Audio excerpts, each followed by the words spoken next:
Most of us quietly imagine space as a set of tidy nesting dolls. Our world sits inside a solar system, which sits inside a galaxy, which sits inside the universe, like simple boxes inside bigger boxes. But every time scientists have tried to measure how big those boxes really are, their neat picture has shattered, and the true scales have turned out stranger and more surprising than anyone expected. In this video, we'll sink gently into that puzzle and let it slowly bend how we think about size, home, and where we fit inside all of this.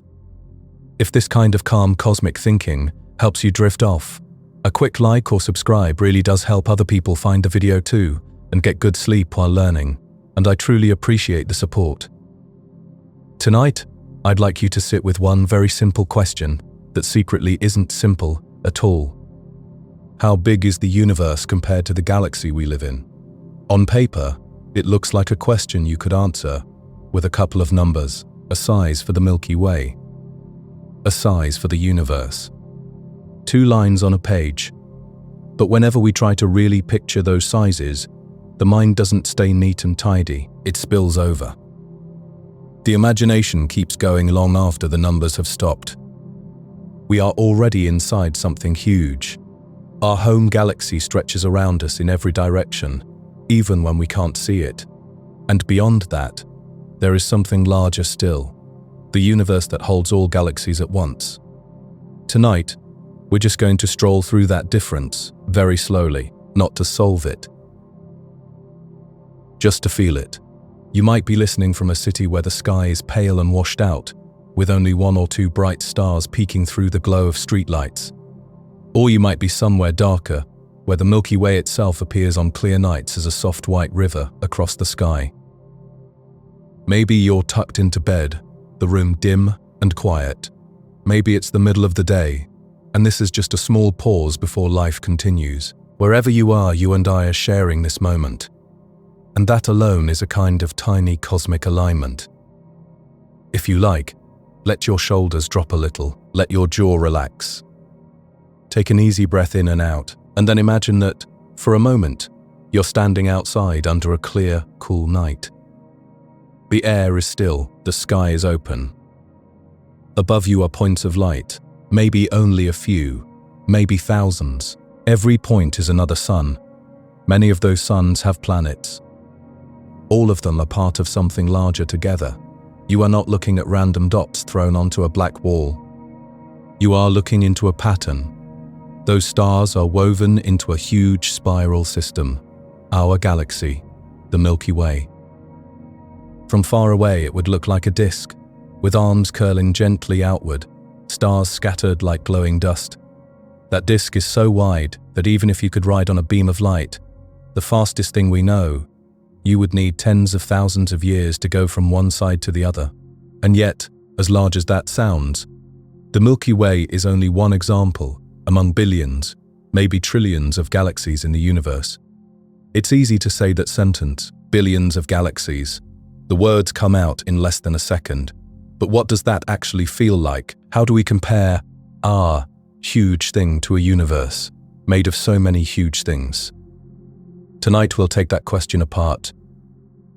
Gently, we let the numbers show up, one by one, like signposts along a road, and then we'll let them fade into the background so that the feeling of the scale can do the real work. Standing under the stars, it's natural to feel tiny. You might imagine yourself as a dot on a dot, on a dot, sitting on a planet, inside a solar system, buried in a galaxy, adrift in a universe that stretches endlessly in every direction. It can feel like everything big is out there, and you are down here, small and separate. But there is another way to see it. You are not beside the galaxy. You are inside it. You are not outside the universe, looking up at it like a ceiling. You are part of it. The atoms that make up your body were built inside ancient stars. The calcium in your bones, the iron in your blood, the oxygen you breathe, all of that was forged in places far older and larger than Earth. The empty air above your head is not a different world from the room you are in. It is the same space, stretched outward without a break, all the way to the stars. The floor beneath you, The pillow under your head, the air in your lungs, all of it belongs to the same universe we're about to compare. So when we talk about the size of the galaxy and the size of the universe, we're not measuring something you're separate from. We're measuring the thing you're already woven into. Let that sit for a moment. Small, yes, but also included. It's also worth noticing how strange it is that we can even ask this question.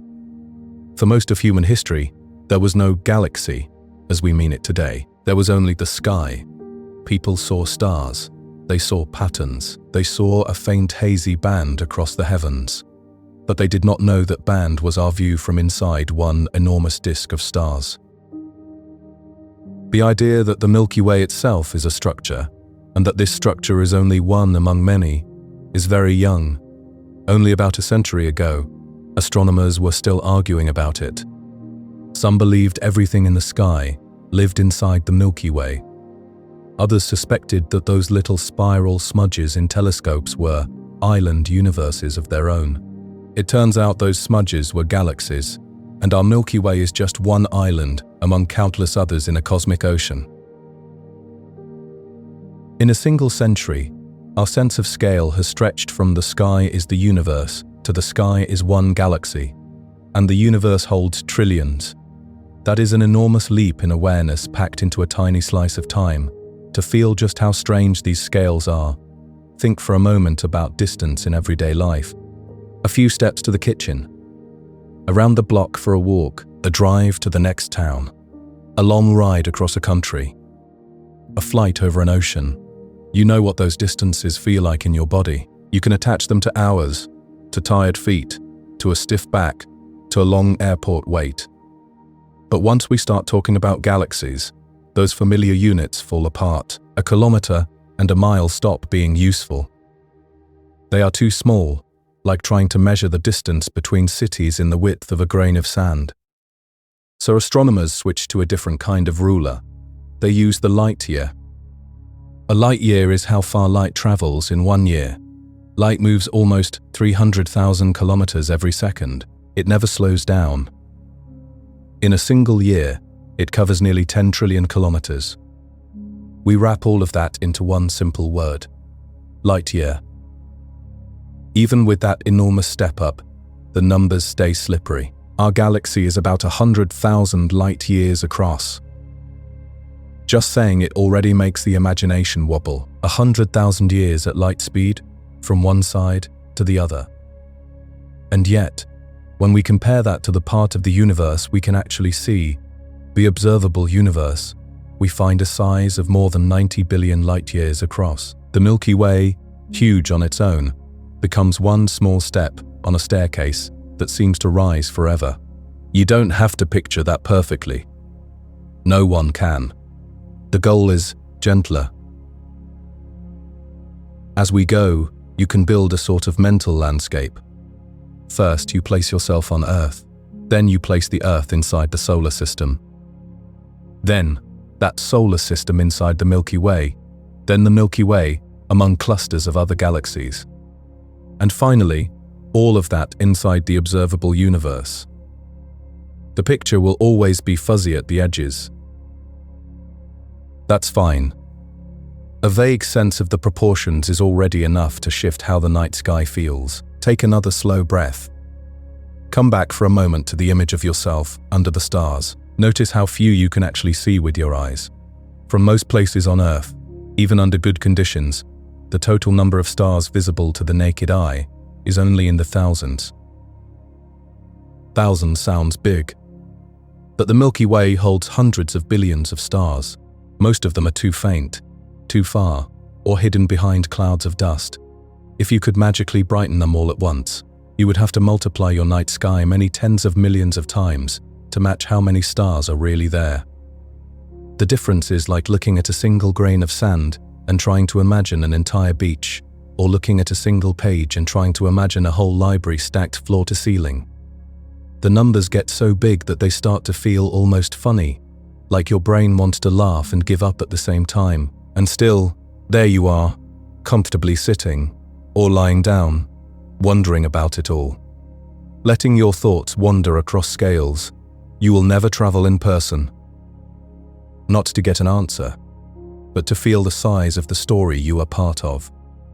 This is a good moment to notice something else. Usually, when we think about things that are far too big, we tense up. Deadlines, responsibilities, long to-do lists, those kinds of too much are stressful. But the bigness of the universe often has the opposite effect. Thinking about galaxies and the universe can be strangely calming. When you place your worries next to billions of stars and trillions of galaxies, they don't vanish, but they do change shape. A small task, a hard day, a single worry becomes one moment inside a much larger frame. There is room around it. It stops filling the whole screen. You are not the center of everything, but you are not outside everything either. You are included. There is literally space for you in this structure. Space for your life, space for your thoughts, space for your rest. Now, gently bring your attention back down to Earth. This planet is where we'll start our climb in imagination. Earth is about 12,500 kilometers across. That is a size you can still connect to travel. A few hours in a plane to cross a continent.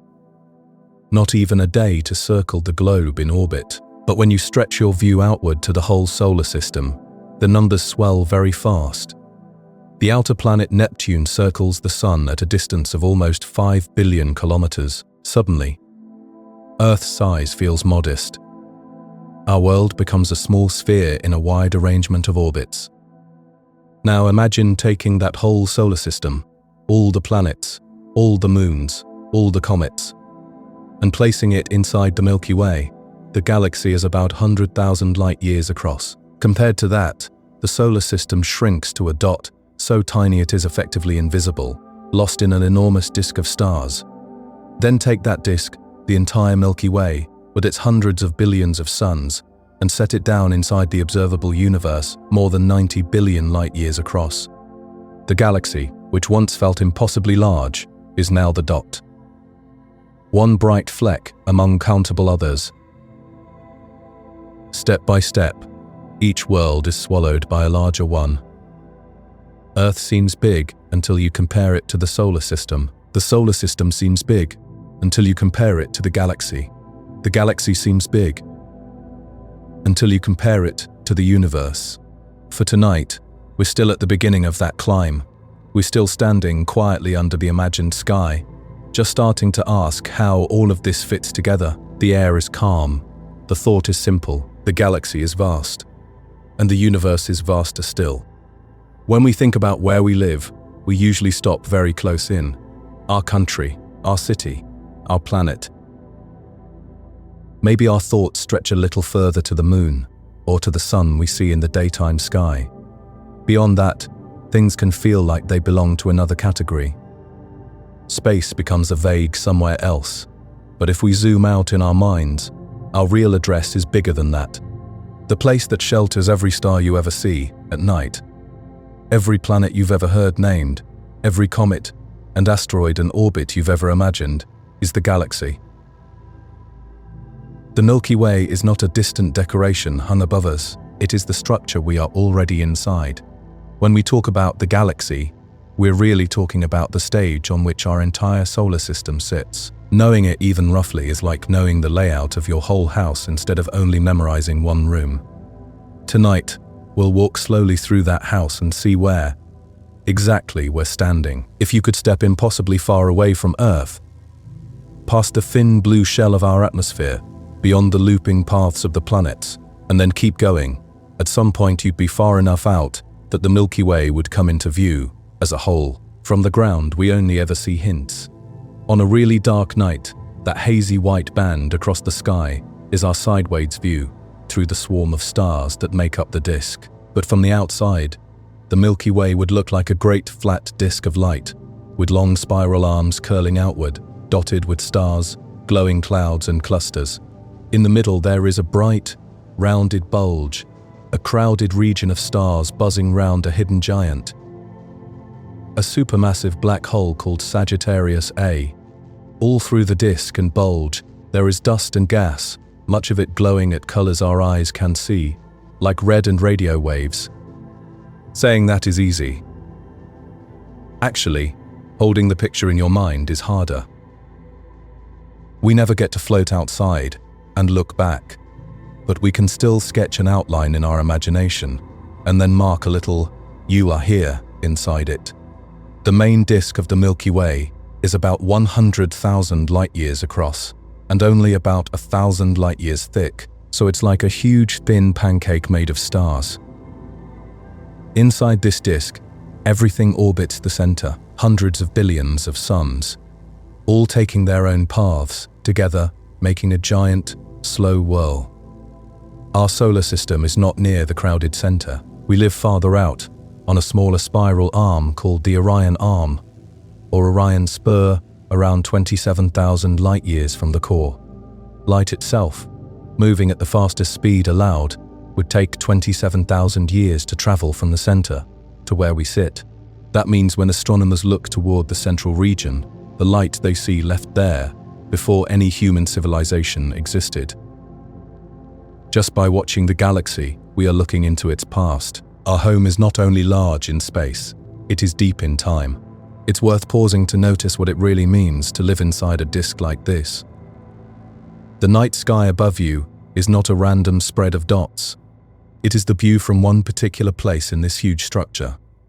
When you look toward the thick band of the Milky Way, you are looking along the flat plane of the disk, through a region where stars are packed more tightly together.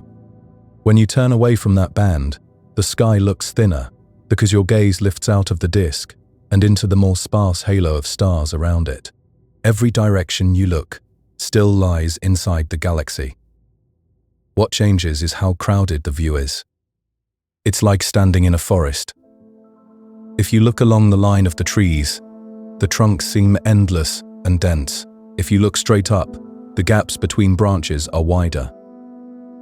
The forest is the same, only your angle changes. Our galaxy is that forest, and the trees are suns, stretching for tens of thousands of light-years. Within this vast home, there are features as distinct as continents and oceans on Earth. There are globular clusters, tight spheres containing hundreds of thousands of old stars, orbiting the galaxy like lanterns on distant chains. There are nebulae, enormous clouds of gas and dust, where new stars are being born, glowing in soft colors when young stars light them from within. There are the faint shells and filaments of supernova remnants, the scattered remains of exploded stars, like fossils of past lives spread through space. Threaded through everything are the spiral arms themselves. They're not solid bands, but regions where stars and gas are a bit more crowded, winding around the center in slow, graceful curves.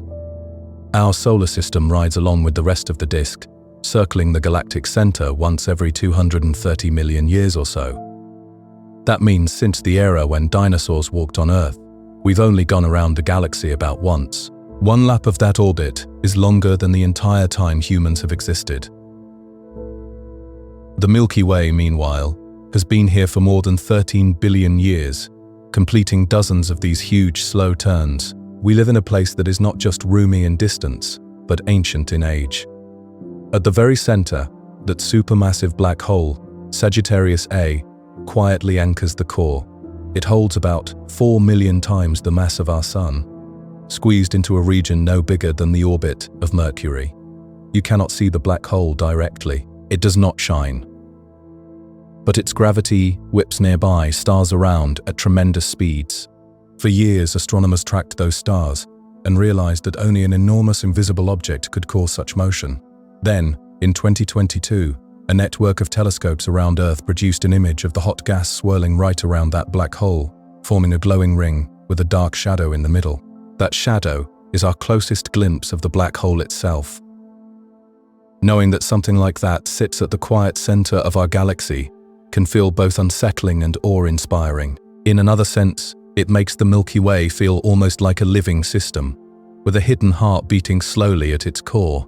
Around the disk and bulge is yet another layer. The halo. This halo is a roughly spherical region that extends far beyond the visible disk. It contains scattered stars and those ancient globular clusters. More mysteriously, it seems to hold a vast amount of something we cannot see at all, dark matter. This is matter that doesn't glow or reflect light, but still has gravity. Without this invisible mass, the stars in the outer parts of the galaxy would not orbit the way they do. They would simply drift away. The extra unseen gravity is like the glue that keeps the Milky Way from flying apart.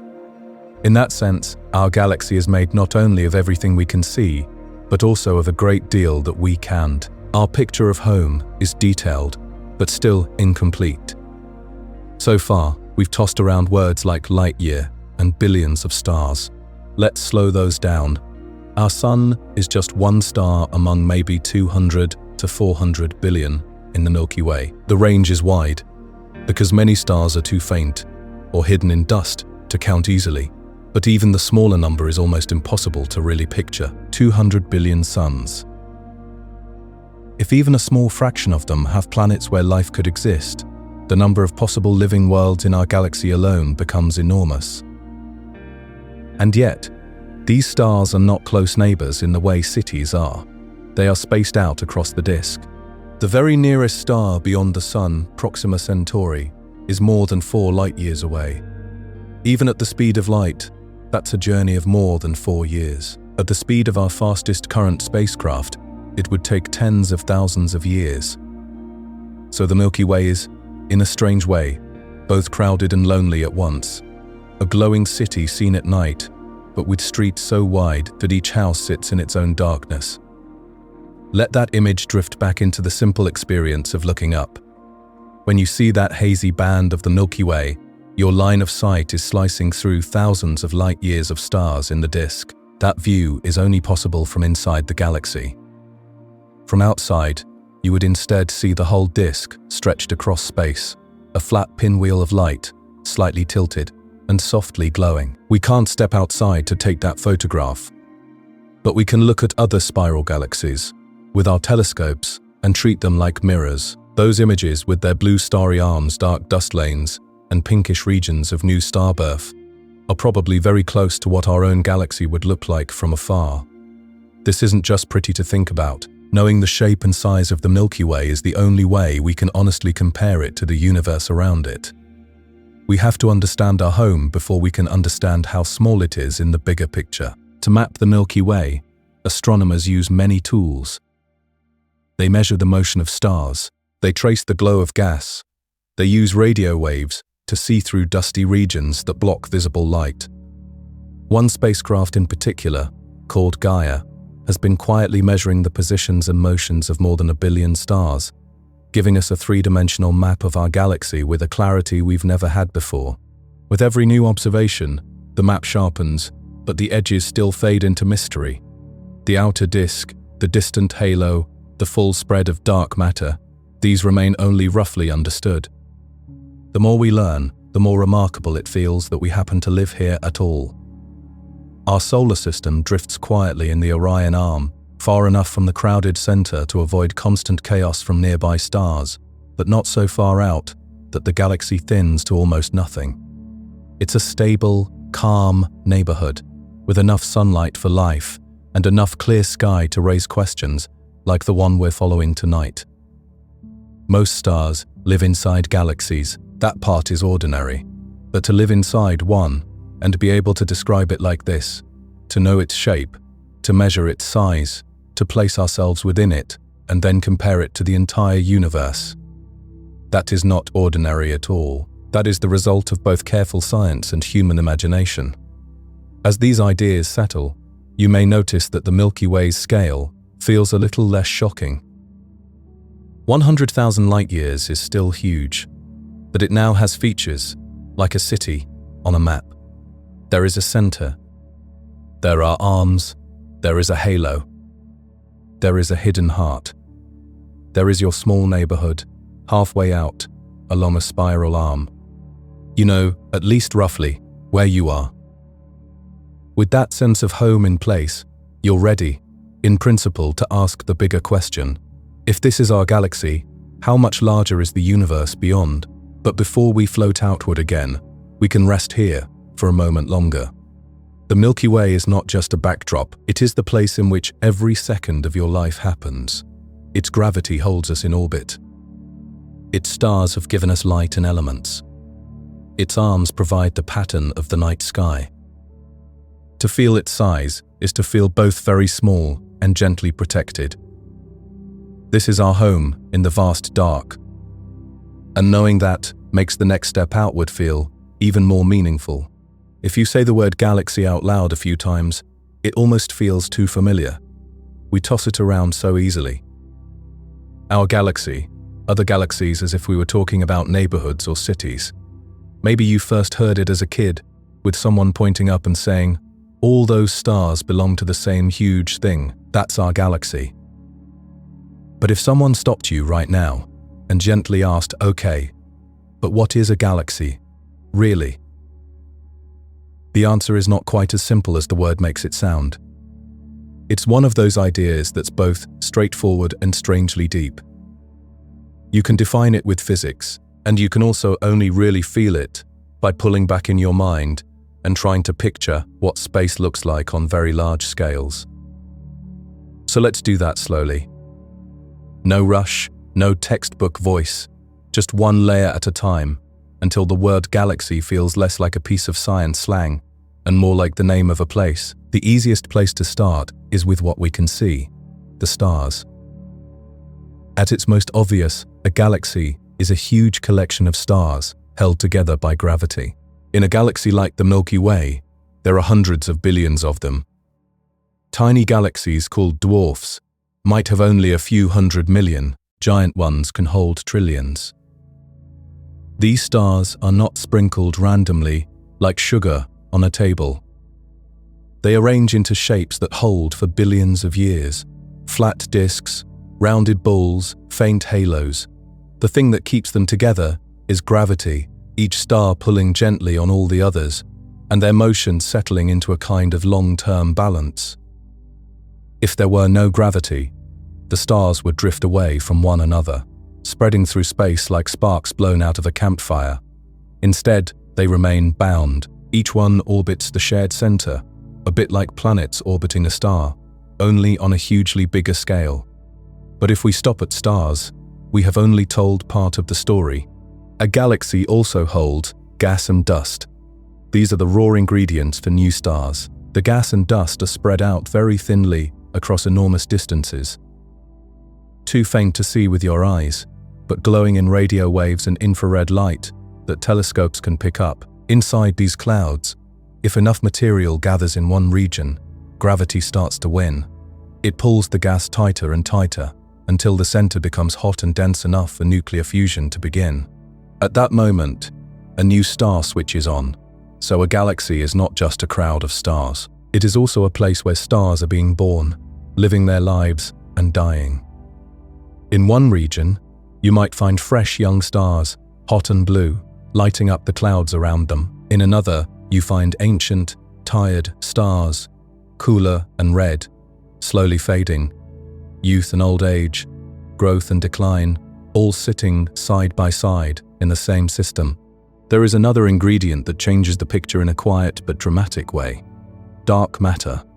When astronomers measured how galaxies spin, they noticed something strange. The stars in the outer parts were moving faster than they should. If all the mass was in the visible stars and gas, it was as if an invisible hand was adding extra gravity, holding the outer stars in their orbits. The simplest explanation is that galaxies contain a lot of matter we cannot see. This dark matter does not shine, does not reflect, and does not glow, but it has mass and therefore gravity. By all our best estimates, most of the mass in a galaxy is this invisible component. So when we use the word galaxy, we're really talking about a structure made of shining stars, thin gas, drifting dust, and also a huge unseen halo of dark matter that outweighs everything we can directly see. Without that dark halo, galaxies as we know them wouldn't hold together. There is usually something else at the center too. Many galaxies seem to host a supermassive black hole in their core. These are objects millions, or even billions of times more massive than our Sun. They sit quietly at the heart, their gravity shaping the motion of nearby stars. Some of these central black holes are calm, like the one in the center of the Milky Way, flaring only now and then when something gets too close. Others are wild and active, swallowing gas and dust and blasting out jets of energy that can be seen across the universe. The evidence suggests that galaxies and their central black holes grow together over time, each affecting the other. Leaving the core out of the definition would be like describing a city and forgetting to mention it as a center. So far, we've listed the ingredients: stars, gas, dust, dark matter, a central black hole. But a galaxy is more than a shopping list. It is also about shape. When astronomers look at many galaxies, they sort them into broad types. Some are spirals, with flat disks and winding arms. Some are ellipticals, more like smooth, glowing eggs of light. Some are irregular, with no clear shape at all, as if they've been tugged and twisted. The Milky Way is a spiral with a bar in the middle, a straight structure of stars at the center, with the spiral arms flowing off its ends, like ribbons from a baton. These labels help us talk about galaxies, but no two galaxies are exactly the same. Each one carries the marks of its past. Over billions of years, galaxies collide and merge. One can be stretched by another's gravity, pulled apart, then settle into a new form. They are not frozen islands. They are changing systems, evolving because of their own internal motions, and because of the larger environment of the universe. To really understand what a galaxy is, it helps to look at what it is not. A galaxy is not just a loose gathering of stars hanging in the same region. The stars have to be bound together by gravity strongly enough that the system can survive for billions of years. It is also not the same as a constellation. Constellations are patterns that our eyes and imaginations draw on the sky from Earth's point of view. Their stars often have nothing to do with each other in space. One might be relatively close, another very far away. They only look near each other on our flat sky. A galaxy, in contrast, is a real three-dimensional structure. Its stars truly share a common home and orbit together around the center. It is an island universe in its own right, not a visual trick. You can also think of a galaxy in terms of size. On the small side, there are dwarf galaxies with maybe a few 100 million stars. That is still huge by human standards, but tiny compared to the giants. On the large side, there are galaxies with 1 trillion stars or more, stretching hundreds of thousands of light-years across. In between sit galaxies like the Milky Way, mid-sized spirals with a few 100 billion stars. Dwarf galaxies often orbit larger ones, like small moons. Giants tend to sit in the hearts of clusters, pulling in smaller galaxies over time. The range of size is wide, but the core idea holds. A galaxy is a big enough, bound system of stars and matter that it can hold itself together for billions of years. It wasn't always obvious what galaxies were. About a century ago, astronomers were still arguing about those spiral shapes seen in early telescopes. Were they clouds of gas inside the Milky Way? Or were they separate systems far beyond, each its own island universe?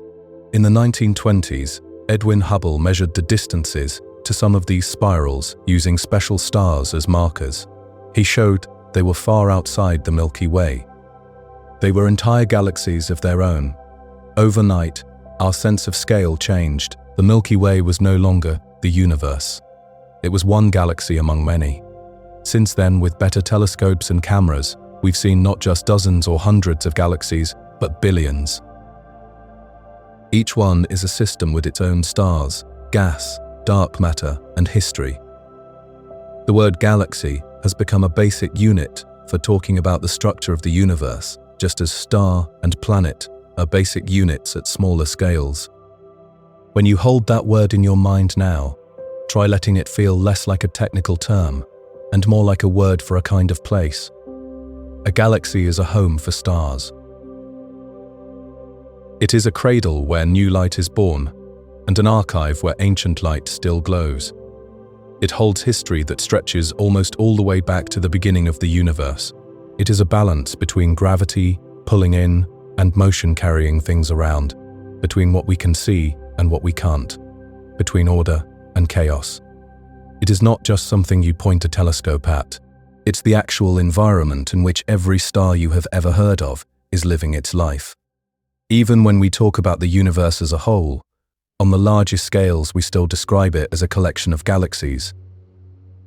In that sense, galaxies are the bricks of the visible cosmos, the building blocks from which the large-scale structure is made.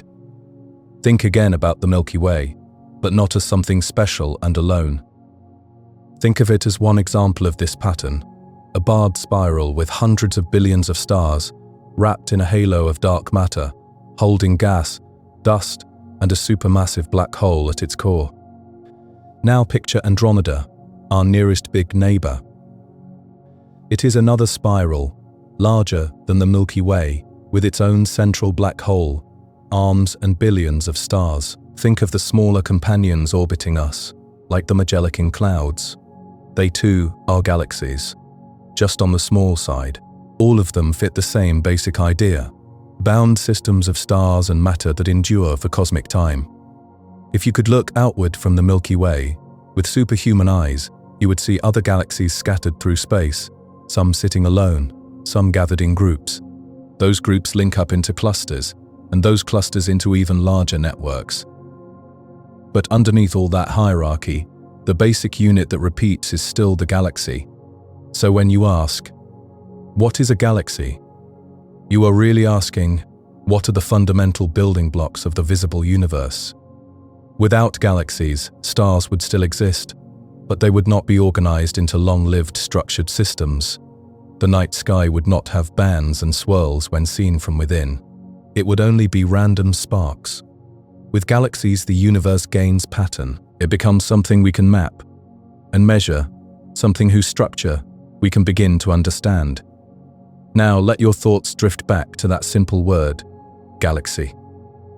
It's easy to say it quickly and move on, but inside it lives so much. It means a home for billions of suns.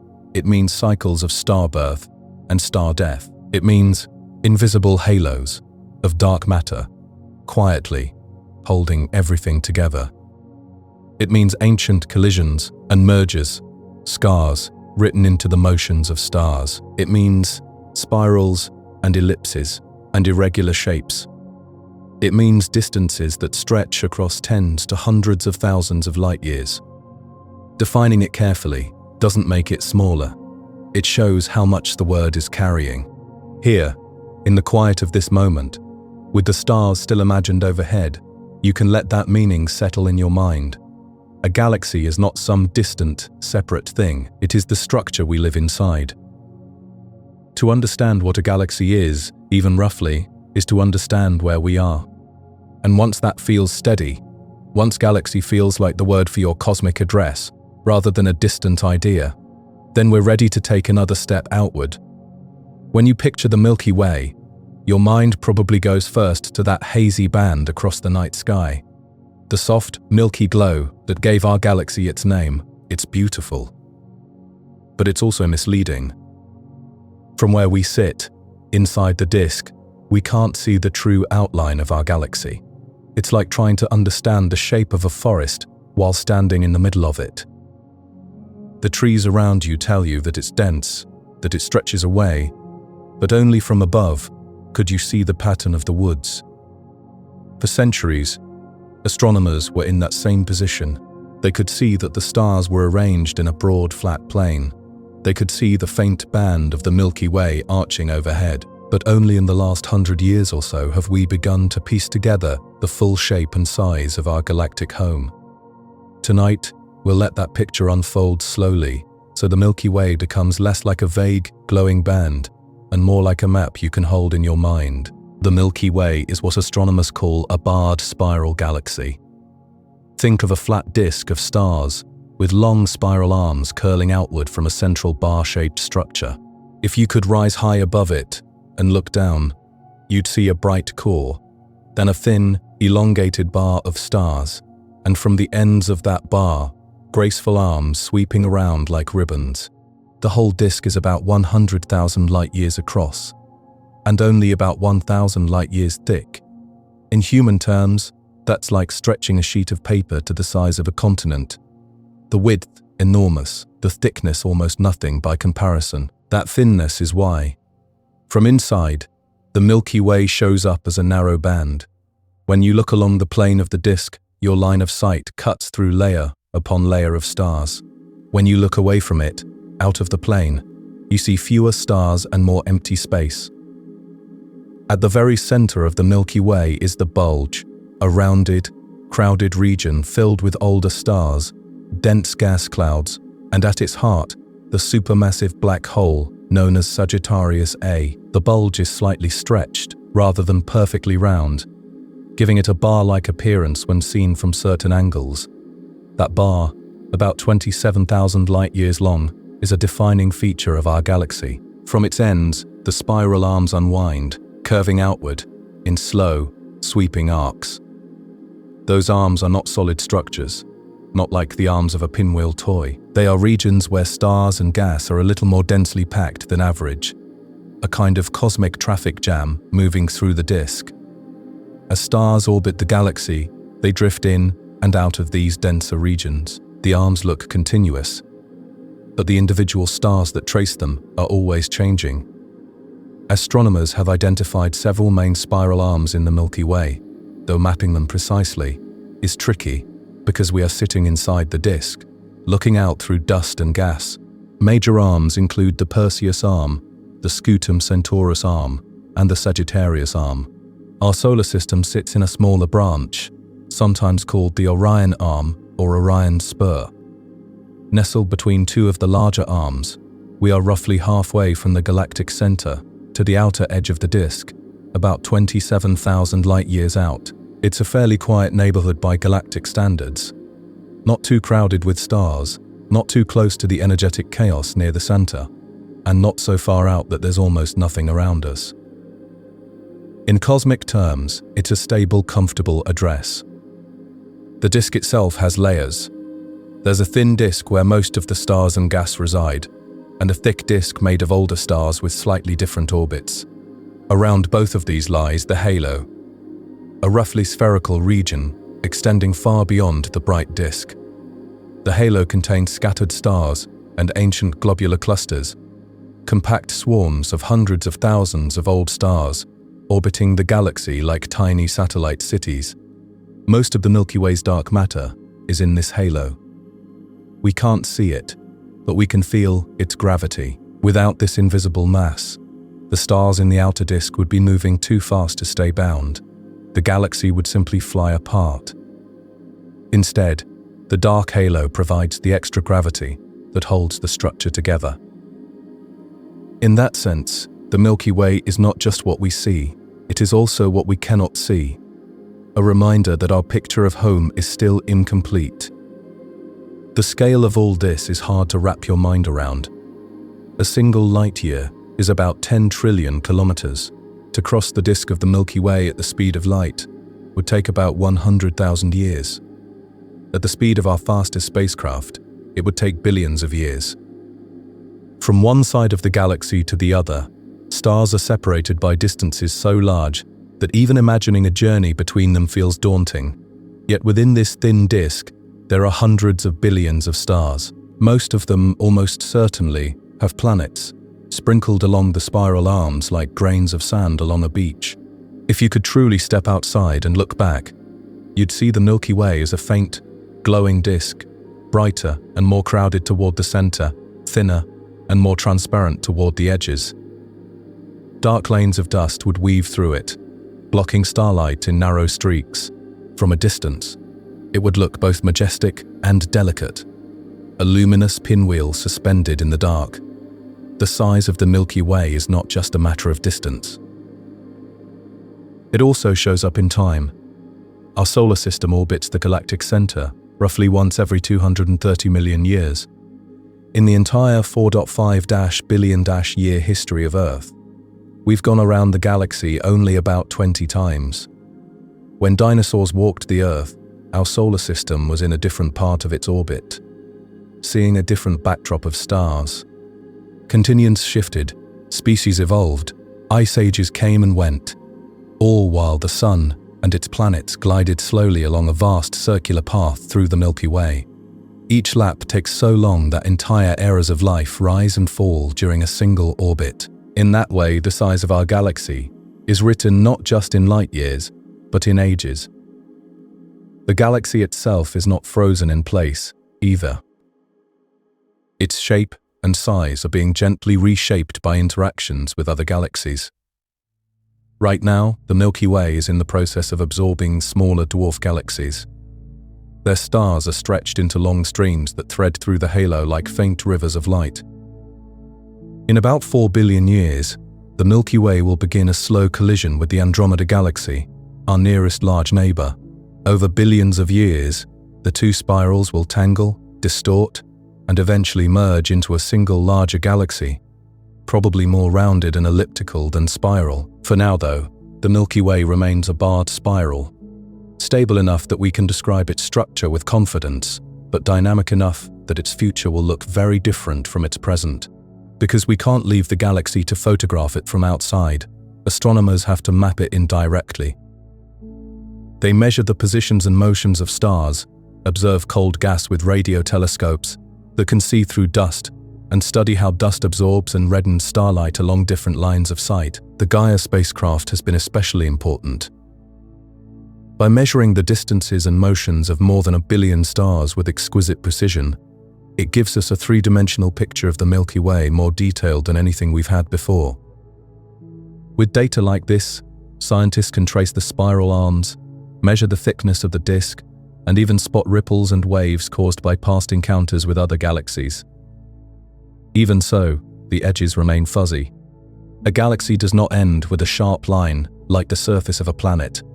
Instead, the stars and gas simply get thinner and thinner, fading gradually into the larger darkness of intergalactic space. So when we say the Milky Way is about 100,000 light-years across, we usually mean the bright disk.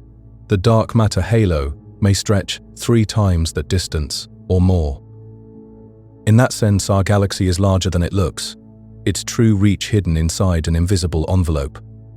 All of these details can seem overwhelming at first, but if you let them sink in gently, they become less intimidating and more comforting.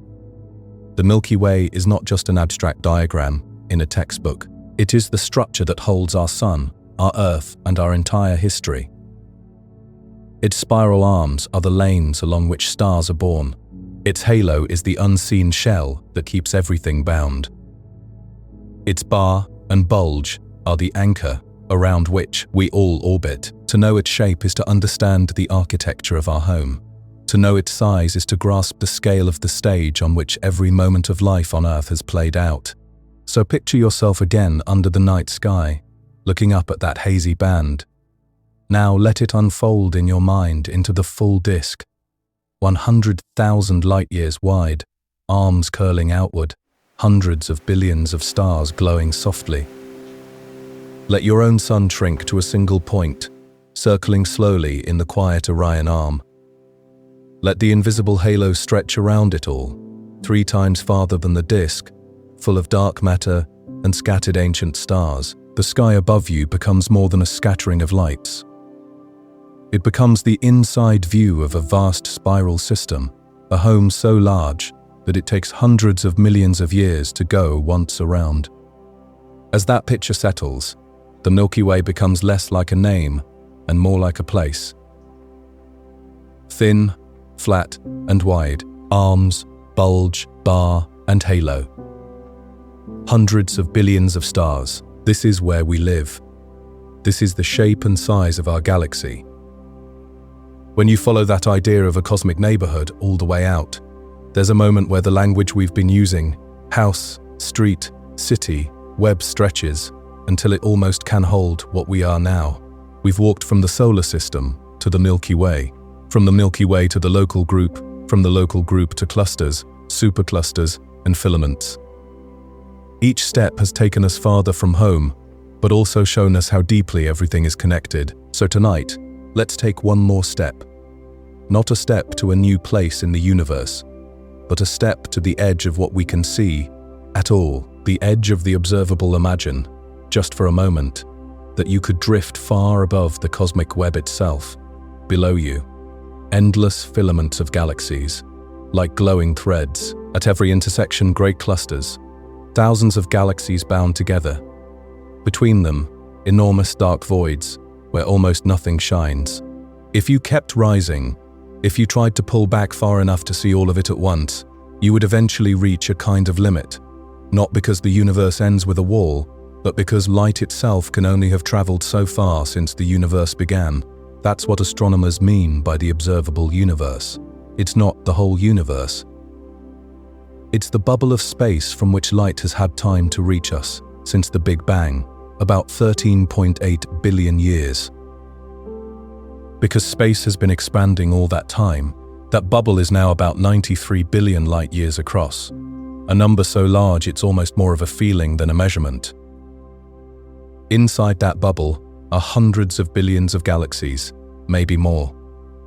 Each one with its own stars, its own planets, its own history of collisions and quiet ages.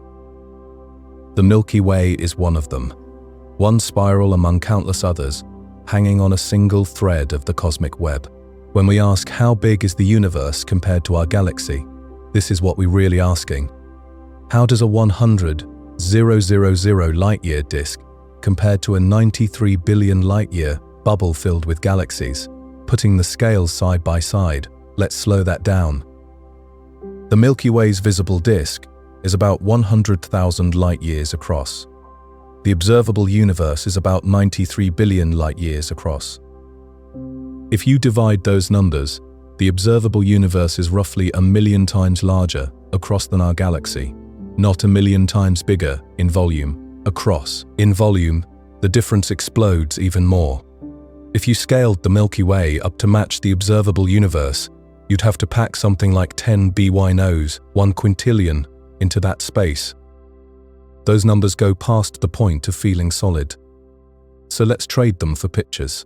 If the Milky Way were a single grain of sand, the observable universe would be like a beach the size of a planet. If the Milky Way were a coin on your palm, the observable universe would be a disk the size of the Earth's orbit around the Sun.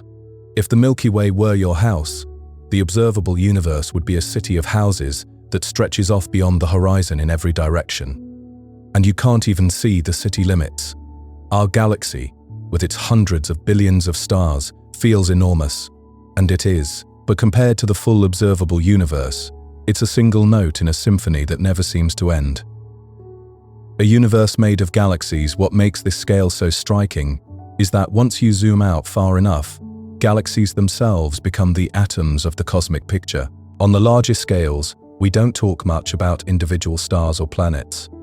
We talk about how many galaxies fill a cluster, how clusters connect into filaments, how filaments outline the cosmic web. It's as if the universe has levels of structure. Planets orbit, stars orbit within galaxies. Galaxies gather into groups and clusters. Clusters and groups line up in filaments that crisscross the observable universe. By the time you're describing the universe at its widest, a whole galaxy like the Milky Way has become just one point in a vast pattern. A dot in a map of dots. And yet, each of those dots is a home. Each one is a place with its own suns, its own skies, its own possible forms of life, wondering about their own place in the whole.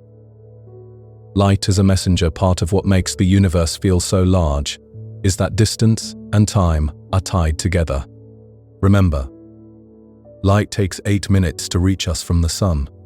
It takes more than 4 years to reach us from the nearest star beyond the sun. It takes 27,000 years to travel from the center of the Milky Way to our position in the Orion Arm.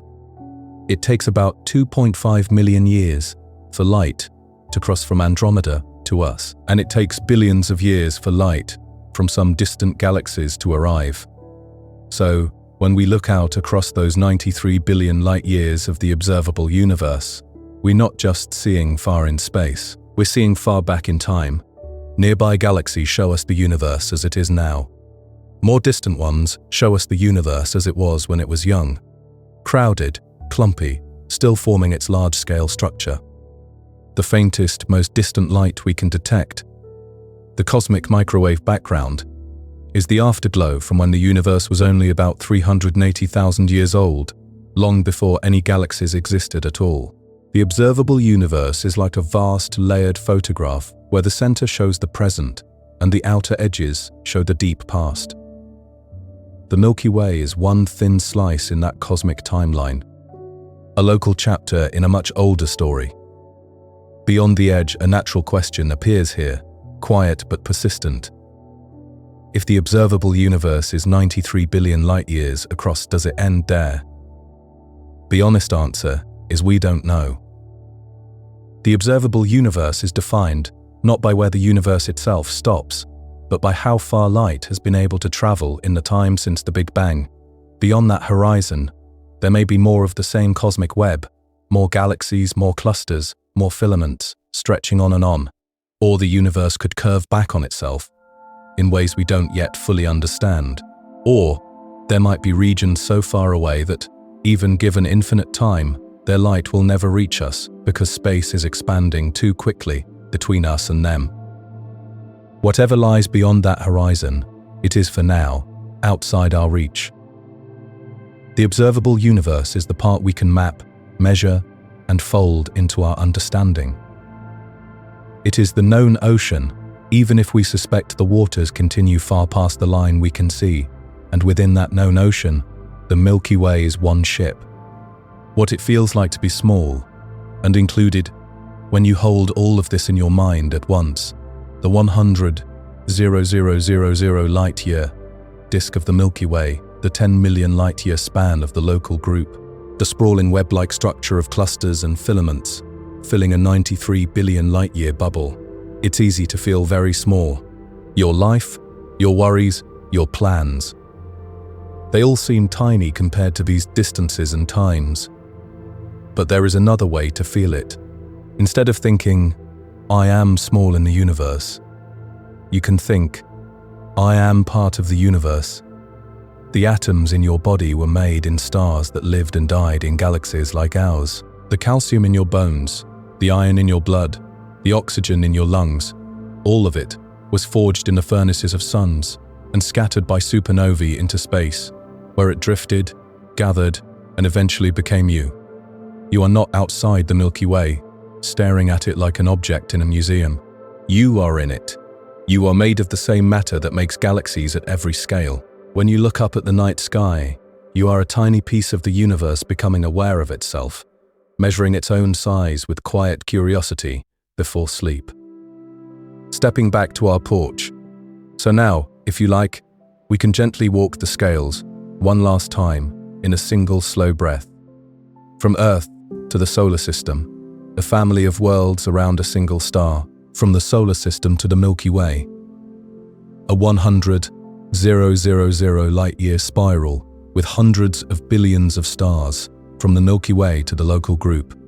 A small community of more than 50 galaxies bound together, from the local group to the Virgo cluster and Laniakea supercluster, thousands to hundreds of thousands of galaxies gathered in a larger flow. From the supercluster to the cosmic web, filaments and voids extending across hundreds of millions of light-years. And finally, to the observable universe, a 93 billion light-year bubble containing everything we can see. Every galaxy whose light has reached us since the universe began. And in all of that, you are here, on a small rocky world, circling an ordinary star, halfway out in a spiral arm of a galaxy that is one among billions. Not the center, not the edge. Simply part of it all. As you settle into rest, you can let that thought be enough. The universe is vast beyond easy comprehension. Our galaxy is tiny by comparison. And yet somehow, in one quiet corner of one spiral arm, there is a mind, your mind able to hold both in a single peaceful thought before sleep. I.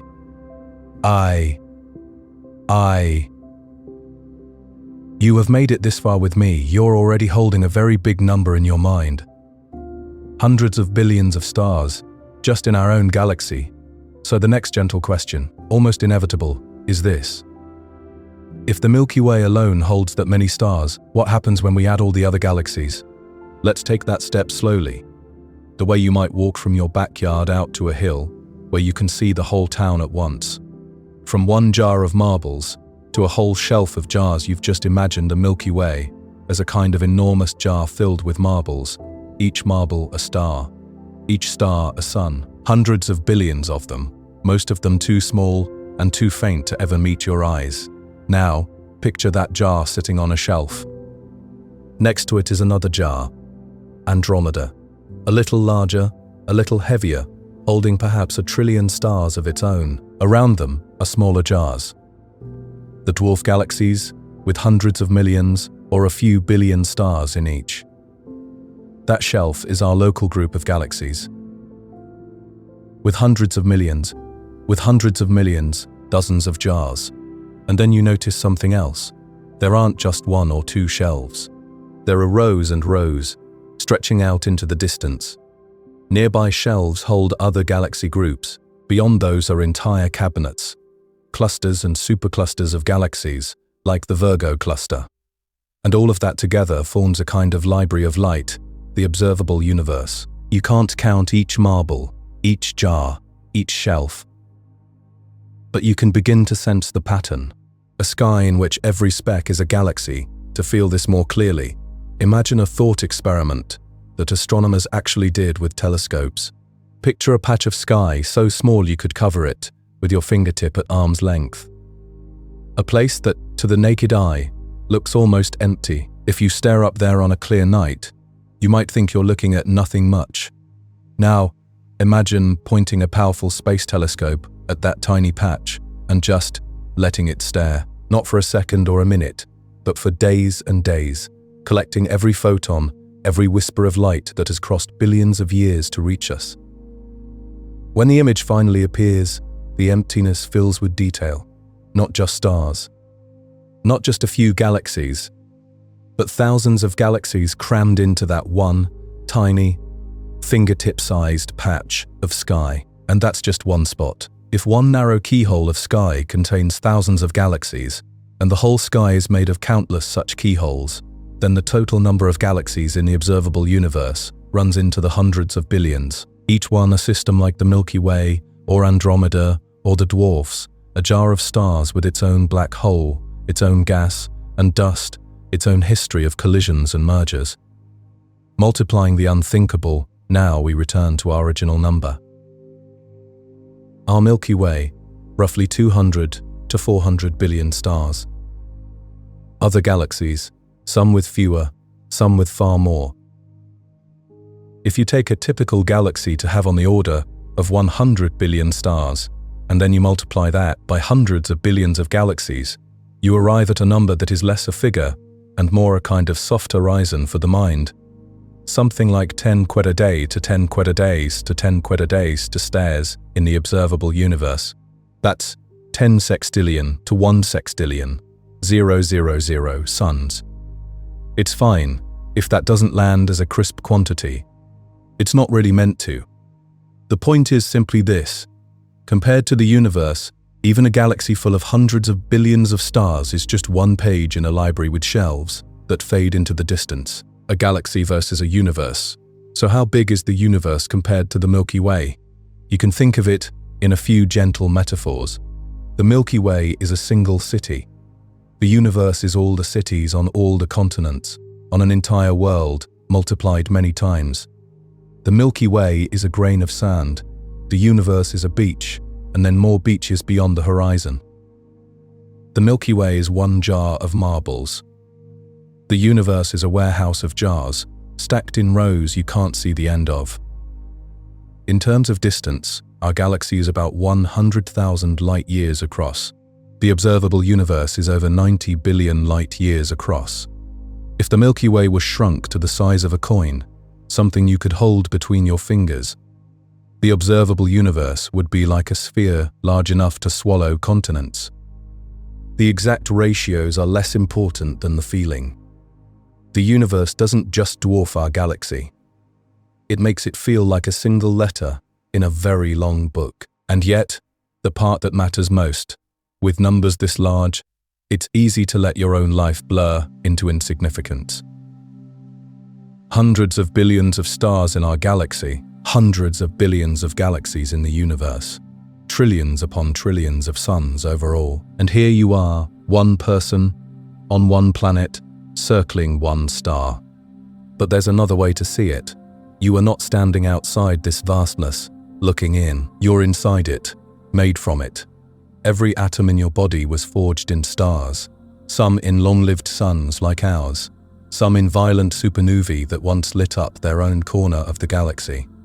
The calcium in your bones, the iron in your blood, the oxygen in your lungs, all of it is recycled starlight, forged in the very processes that give galaxies their glow. So when we say, the Milky Way has hundreds of billions of stars, and the universe has hundreds of billions of galaxies, we're not listing things that are foreign to you.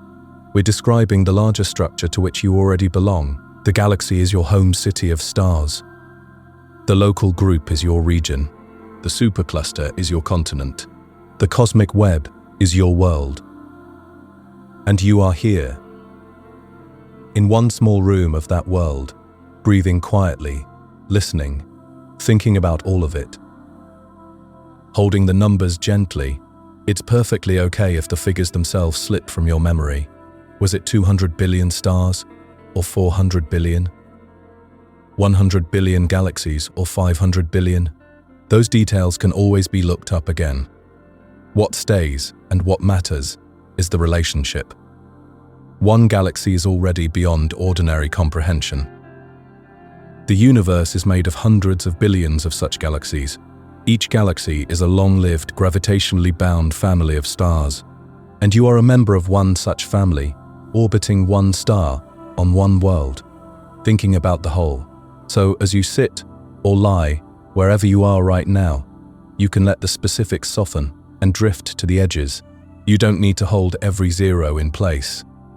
Just this, our Milky Way, a vast spiral, hundreds of billions of stars, the universe, a sea of galaxies, so many that even billions starts to feel small, and in the midst of it, a single consciousness, yours taking a quiet moment to notice. That noticing, that gentle curiosity, is its own kind of light. If you've made it this far with me, you're already holding a very big number in your mind, hundreds of billions of stars, just in our own galaxy. So the next gentle question, almost inevitable, is this: if the Milky Way alone holds that many stars, what happens when we add all the other galaxies? Let's take that step slowly, the way you might walk from your backyard out to a hill, where you can see the whole town. At once, from one jar of marbles to a whole shelf of jars, you've just imagined the Milky Way as a kind of enormous jar filled with marbles. Each marble, a star, each star, a sun. Hundreds of billions of them, most of them too small and too faint to ever meet your eyes. Now, picture that jar sitting on a shelf. Next to it is another jar, Andromeda, a little larger, a little heavier, holding perhaps 1 trillion stars of its own. Around them are smaller jars, the dwarf galaxies, with hundreds of millions, or a few billion stars in each. That shelf is our local group of galaxies. Dozens of jars. And then you notice something else. There aren't just 1 or 2 shelves. There are rows and rows, stretching out into the distance. Nearby shelves hold other galaxy groups. Beyond those are entire cabinets. Clusters and superclusters of galaxies, like the Virgo cluster. And all of that together forms a kind of library of light, the observable universe. You can't count each marble, each jar, each shelf, but you can begin to sense the pattern, a sky in which every speck is a galaxy. To feel this more clearly, imagine a thought experiment that astronomers actually did with telescopes. Picture a patch of sky so small you could cover it with your fingertip at arm's length. A place that, to the naked eye, looks almost empty. If you stare up there on a clear night, you might think you're looking at nothing much. Now imagine pointing a powerful space telescope at that tiny patch and just letting it stare. Not for a second or a minute, but for days and days, collecting every photon, every whisper of light that has crossed billions of years to reach us. When the image finally appears, the emptiness fills with detail. Not just stars, not just a few galaxies, but thousands of galaxies crammed into that one tiny fingertip-sized patch of sky, and that's just one spot. If one narrow keyhole of sky contains thousands of galaxies, and the whole sky is made of countless such keyholes, then the total number of galaxies in the observable universe runs into the hundreds of billions. Each one a system like the Milky Way or Andromeda or the dwarfs. A jar of stars with its own black hole, its own gas and dust, its own history of collisions and mergers. Multiplying the unthinkable, now we return to our original number. Our Milky Way, roughly 200 to 400 billion stars. Other galaxies, some with fewer, some with far more. If you take a typical galaxy to have on the order of 100 billion stars, and then you multiply that by hundreds of billions of galaxies, you arrive at a number that is less a figure and more a kind of soft horizon for the mind. Something like 10.2 stars in the observable universe. That's 10 sextillion to 1 sextillion, 000 suns. It's fine if that doesn't land as a crisp quantity. It's not really meant to. The point is simply this: compared to the universe, even a galaxy full of hundreds of billions of stars is just one page in a library with shelves that fade into the distance. A galaxy versus a universe. So how big is the universe compared to the Milky Way? You can think of it in a few gentle metaphors. The Milky Way is a single city. The universe is all the cities, on all the continents, on an entire world, multiplied many times. The Milky Way is a grain of sand. The universe is a beach, and then more beaches beyond the horizon. The Milky Way is one jar of marbles. The universe is a warehouse of jars, stacked in rows you can't see the end of. In terms of distance, our galaxy is about 100,000 light years across. The observable universe is over 90 billion light years across. If the Milky Way were shrunk to the size of a coin, something you could hold between your fingers, the observable universe would be like a sphere large enough to swallow continents. The exact ratios are less important than the feeling. The universe doesn't just dwarf our galaxy, it makes it feel like a single letter in a very long book. And yet, the part that matters most, with numbers this large, it's easy to let your own life blur into insignificance. Hundreds of billions of stars in our galaxy. Hundreds of billions of galaxies in the universe. Trillions upon trillions of suns overall. And here you are. One person, on one planet, circling one star, but there's another way to see it. You are not standing outside this vastness, looking in. You're inside it, made from it. Every atom in your body was forged in stars, some in long-lived suns like ours, some in violent supernovae that once lit up their own corner of the galaxy.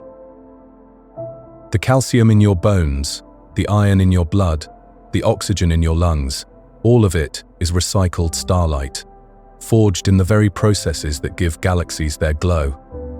So when we say, the Milky Way has hundreds of billions of stars, and the universe has hundreds of billions of galaxies, we're not listing things that are foreign to you, we're describing the larger structure to which you already belong.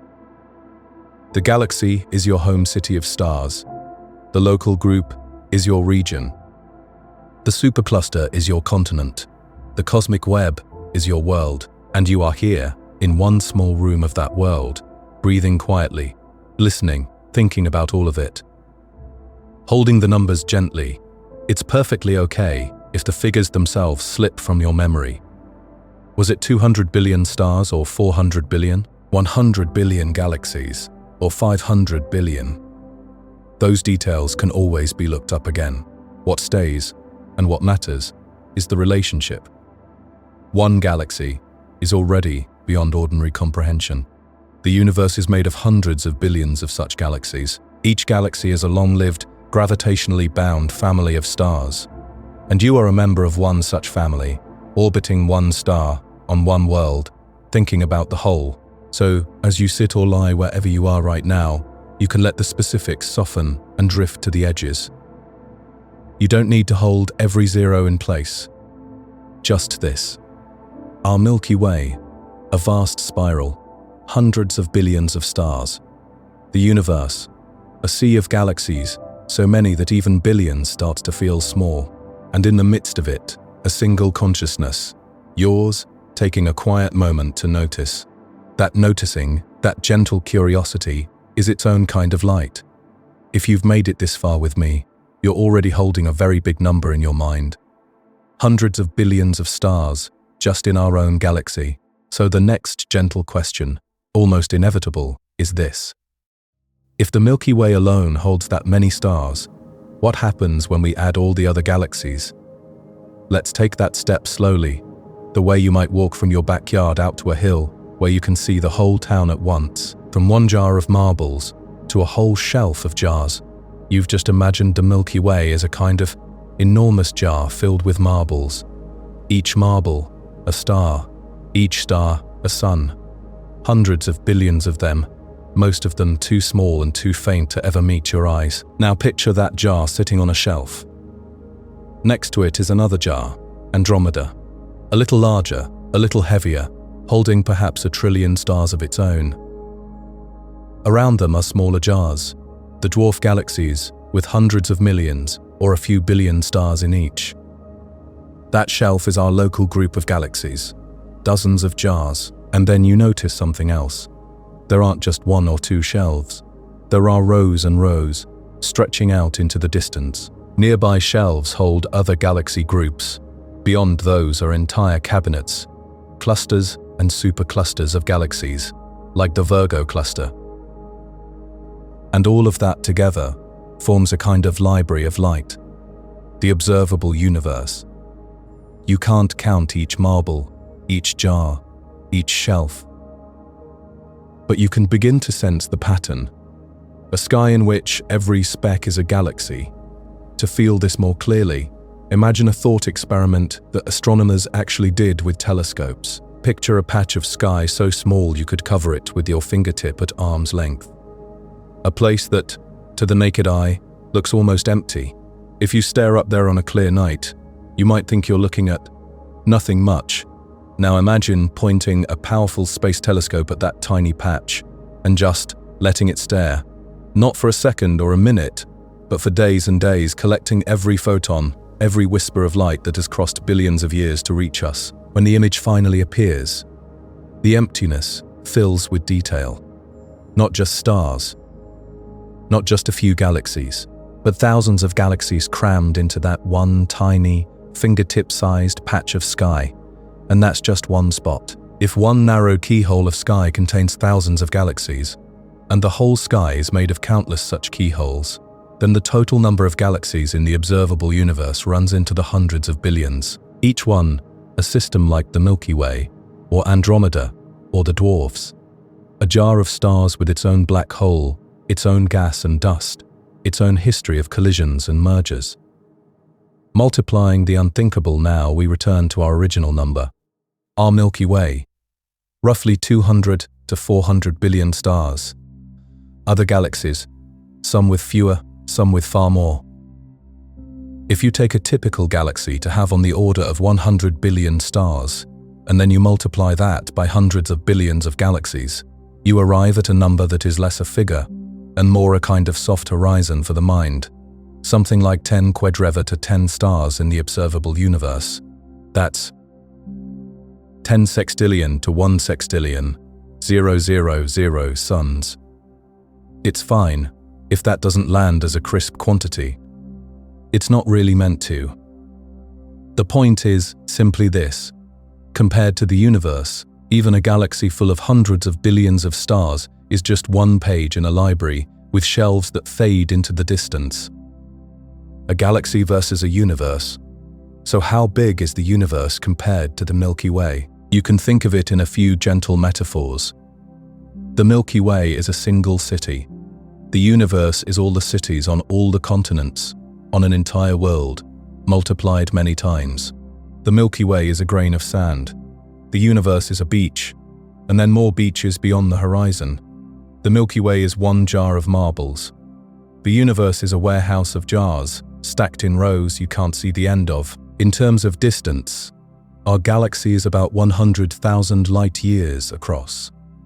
The observable universe is over 90 billion light-years across. If the Milky Way were shrunk to the size of a coin, something you could hold between your fingers, The observable universe would be like a sphere large enough to swallow continents. The exact ratios are less important than the feeling. The universe doesn't just dwarf our galaxy, it makes it feel like a single letter in a very long book. And yet, the part that matters most with numbers this large, it's easy to let your own life blur into insignificance.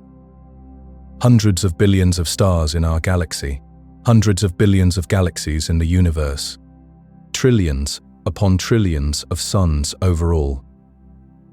And here you are. One person, on one planet, circling one star. But there's another way to see it. You are not standing outside this vastness, looking in. You're inside it, made from it. Every atom in your body was forged in stars, some in long-lived suns like ours, some in violent supernovae that once lit up their own corner of the galaxy. The calcium in your bones, the iron in your blood, the oxygen in your lungs, all of it is recycled starlight, forged in the very processes that give galaxies their glow. So when we say the Milky Way has hundreds of billions of stars and the universe has hundreds of billions of galaxies, we're not listing things that are foreign to you. We're describing the larger structure to which you already belong. The galaxy is your home city of stars. The local group is your region. The supercluster is your continent. The cosmic web is your world, and you are here, in one small room of that world, breathing quietly, listening, thinking about all of it, holding the numbers gently. It's perfectly okay if the figures themselves slip from your memory. Was it 200 billion stars or 400 billion? 100 billion galaxies or 500 billion? Those details can always be looked up again. What stays, and what matters, is the relationship. One galaxy is already beyond ordinary comprehension. The universe is made of hundreds of billions of such galaxies.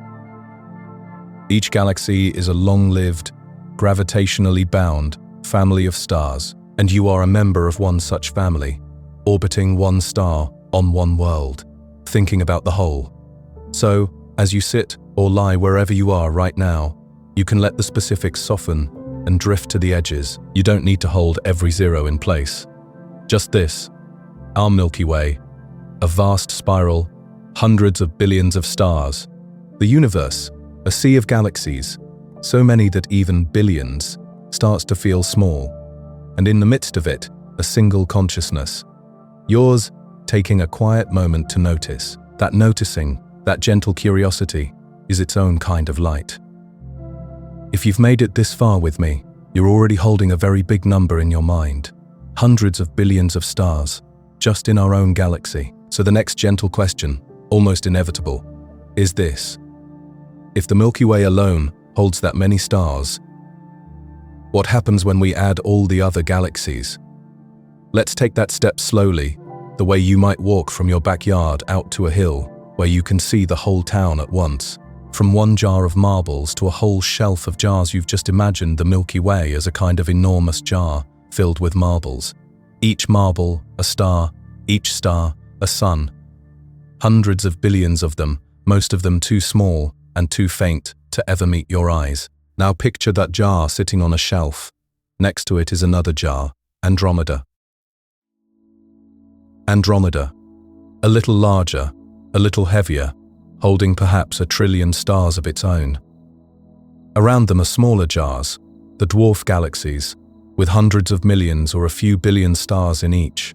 That shelf is our local group of galaxies, dozens of jars. And then you notice something else. There aren't just 1 or 2 shelves. There are rows and rows, stretching out into the distance. Nearby shelves hold other galaxy groups. Beyond those are entire cabinets, clusters and superclusters of galaxies, like the Virgo cluster. And all of that together forms a kind of library of light, the observable universe. You can't count each marble, each jar, each shelf. But you can begin to sense the pattern, a sky in which every speck is a galaxy. To feel this more clearly, imagine a thought experiment that astronomers actually did with telescopes. Picture a patch of sky so small you could cover it with your fingertip at arm's length. A place that, to the naked eye, looks almost empty. If you stare up there on a clear night, you might think you're looking at nothing much. Now imagine pointing a powerful space telescope at that tiny patch and just letting it stare. Not for a second or a minute, but for days and days, collecting every photon, every whisper of light that has crossed billions of years to reach us. When the image finally appears, the emptiness fills with detail. Not just stars, not just a few galaxies, but thousands of galaxies crammed into that one tiny, fingertip-sized patch of sky. And that's just one spot. If one narrow keyhole of sky contains thousands of galaxies, and the whole sky is made of countless such keyholes, then the total number of galaxies in the observable universe runs into the hundreds of billions. Each one a system like the Milky Way, or Andromeda, or the dwarfs. A jar of stars with its own black hole, its own gas and dust, its own history of collisions and mergers. Multiplying the unthinkable, now we return to our original number. Our Milky Way, roughly 200 to 400 billion stars. Other galaxies, some with fewer, some with far more. If you take a typical galaxy to have on the order of 100 billion stars, and then you multiply that by hundreds of billions of galaxies, you arrive at a number that is less a figure and more a kind of soft horizon for the mind. Something like 1040 quarter 1040 stars in the observable universe. That's 10 sextillion to 1 sextillion, 000 suns. It's fine if that doesn't land as a crisp quantity. It's not really meant to. The point is simply this. Compared to the universe, even a galaxy full of hundreds of billions of stars is just one page in a library with shelves that fade into the distance. A galaxy versus a universe. So how big is the universe compared to the Milky Way? You can think of it in a few gentle metaphors. The Milky Way is a single city. The universe is all the cities on all the continents on an entire world, multiplied many times. The Milky Way is a grain of sand. The universe is a beach, and then more beaches beyond the horizon. The Milky Way is one jar of marbles. The universe is a warehouse of jars, stacked in rows you can't see the end of. In terms of distance, our galaxy is about 100,000 light years across. The observable universe is over 90 billion light years across. If the Milky Way were shrunk to the size of a coin, something you could hold between your fingers, the observable universe would be like a sphere large enough to swallow continents. The exact ratios are less important than the feeling. The universe doesn't just dwarf our galaxy, it makes it feel like a single letter in a very long book. And yet, the part that matters most, with numbers this large, it's easy to let your own life blur into insignificance. Hundreds of billions of stars in our galaxy, hundreds of billions of galaxies in the universe, trillions upon trillions of suns overall. And here you are, one person, on one planet, circling one star, but there's another way to see it. You are not standing outside this vastness, looking in. You're inside it, made from it. Every atom in your body was forged in stars, some in long-lived suns like ours, some in violent supernovae that once lit up their own corner of the galaxy. The calcium in your bones, the iron in your blood, the oxygen in your lungs, all of it is recycled starlight, forged in the very processes that give galaxies their glow. So when we say, the Milky Way has hundreds of billions of stars, and the universe has hundreds of billions of galaxies, we're not listing things that are foreign to you. We're describing the larger structure to which you already belong. The galaxy is your home city of stars. The local group is your region. The supercluster is your continent. The cosmic web is your world. And you are here, in one small room of that world, breathing quietly, listening, thinking about all of it, holding the numbers gently. It's perfectly okay if the figures themselves slip from your memory. Was it 200 billion stars, or 400 billion, 100 billion galaxies, or 500 billion? Those details can always be looked up again. What stays, and what matters, is the relationship. One galaxy is already beyond ordinary comprehension. The universe is made of hundreds of billions of such galaxies. Each galaxy is a long-lived, gravitationally bound family of stars. And you are a member of one such family, orbiting one star, on one world, thinking about the whole. So, as you sit or lie wherever you are right now, you can let the specifics soften and drift to the edges. You don't need to hold every zero in place, just this. Our Milky Way, a vast spiral, hundreds of billions of stars. The universe, a sea of galaxies, so many that even billions starts to feel small. And in the midst of it, a single consciousness, yours, taking a quiet moment to notice. That noticing, that gentle curiosity, is its own kind of light. If you've made it this far with me, you're already holding a very big number in your mind. Hundreds of billions of stars, just in our own galaxy. So the next gentle question, almost inevitable, is this. If the Milky Way alone holds that many stars, what happens when we add all the other galaxies? Let's take that step slowly, the way you might walk from your backyard out to a hill, where you can see the whole town at once.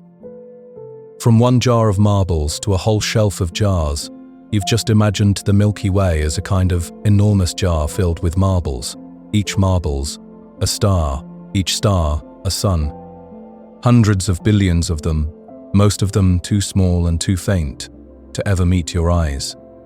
Now picture that jar sitting on a shelf. Next to it is another jar, Andromeda. A little larger, a little heavier, holding perhaps 1 trillion stars of its own. Around them are smaller jars, the dwarf galaxies, with hundreds of millions or a few billion stars in each. That shelf is our local group of galaxies. Dozens of jars. And then you notice something else.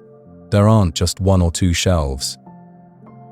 There are rows and rows, stretching out into the distance. Nearby shelves hold other galaxy groups. Beyond those are entire cabinets, clusters and superclusters of galaxies, like the Virgo cluster, and all of that together forms a kind of library of light. The observable universe. You can't count each marble, each jar, each shelf. But you can begin to sense the pattern, a sky in which every speck is a galaxy. To feel this more clearly, imagine a thought experiment that astronomers actually did with telescopes. Picture a patch of sky so small you could cover it with your fingertip at arm's length. A place that, to the naked eye, looks almost empty. If you stare up there on a clear night, you might think you're looking at nothing much. Now imagine pointing a powerful space telescope at that tiny patch and just letting it stare. Not for a second or a minute, but for days and days, collecting every photon, every whisper of light that has crossed billions of years to reach us. When the image finally appears, the emptiness fills with detail. Not just stars, not just a few galaxies, but thousands of galaxies crammed into that one, tiny, fingertip-sized patch of sky. And that's just one spot. If one narrow keyhole of sky contains thousands of galaxies, and the whole sky is made of countless such keyholes, then the total number of galaxies in the observable universe runs into the hundreds of billions. Each one a system like the Milky Way, or Andromeda, or the dwarfs. A jar of stars with its own black hole, its own gas and dust, its own history of collisions and mergers. Multiplying the unthinkable, now we return to our original number. Our Milky Way, roughly 200 to 400 billion stars. Other galaxies, some with fewer, some with far more. If you take a typical galaxy to have on the order of 100 billion stars, and then you multiply that by hundreds of billions of galaxies, you arrive at a number that is less a figure and more a kind of soft horizon for the mind. Something like 10 quadrate 10, that's 10 sextillion to 1 sextillion, 000 suns. It's fine if that doesn't land as a crisp quantity. It's not really meant to. The point is simply this: compared to the universe, even a galaxy full of hundreds of billions of stars is just one page in a library with shelves that fade into the distance. A galaxy versus a universe. So how big is the universe compared to the Milky Way? You can think of it in a few gentle metaphors. The Milky Way is a single city. The universe is all the cities on all the continents, on an entire world, multiplied many times. The Milky Way is a grain of sand. The universe is a beach, and then more beaches beyond the horizon. The Milky Way is one jar of marbles. The universe is a warehouse of jars, stacked in rows you can't see the end of. In terms of distance, our galaxy is about 100,000 light years across. The observable universe is over 90 billion light years across. If the Milky Way were shrunk to the size of a coin, something you could hold between your fingers, the observable universe would be like a sphere large enough to swallow continents. The exact ratios are less important than the feeling. The universe doesn't just dwarf our galaxy.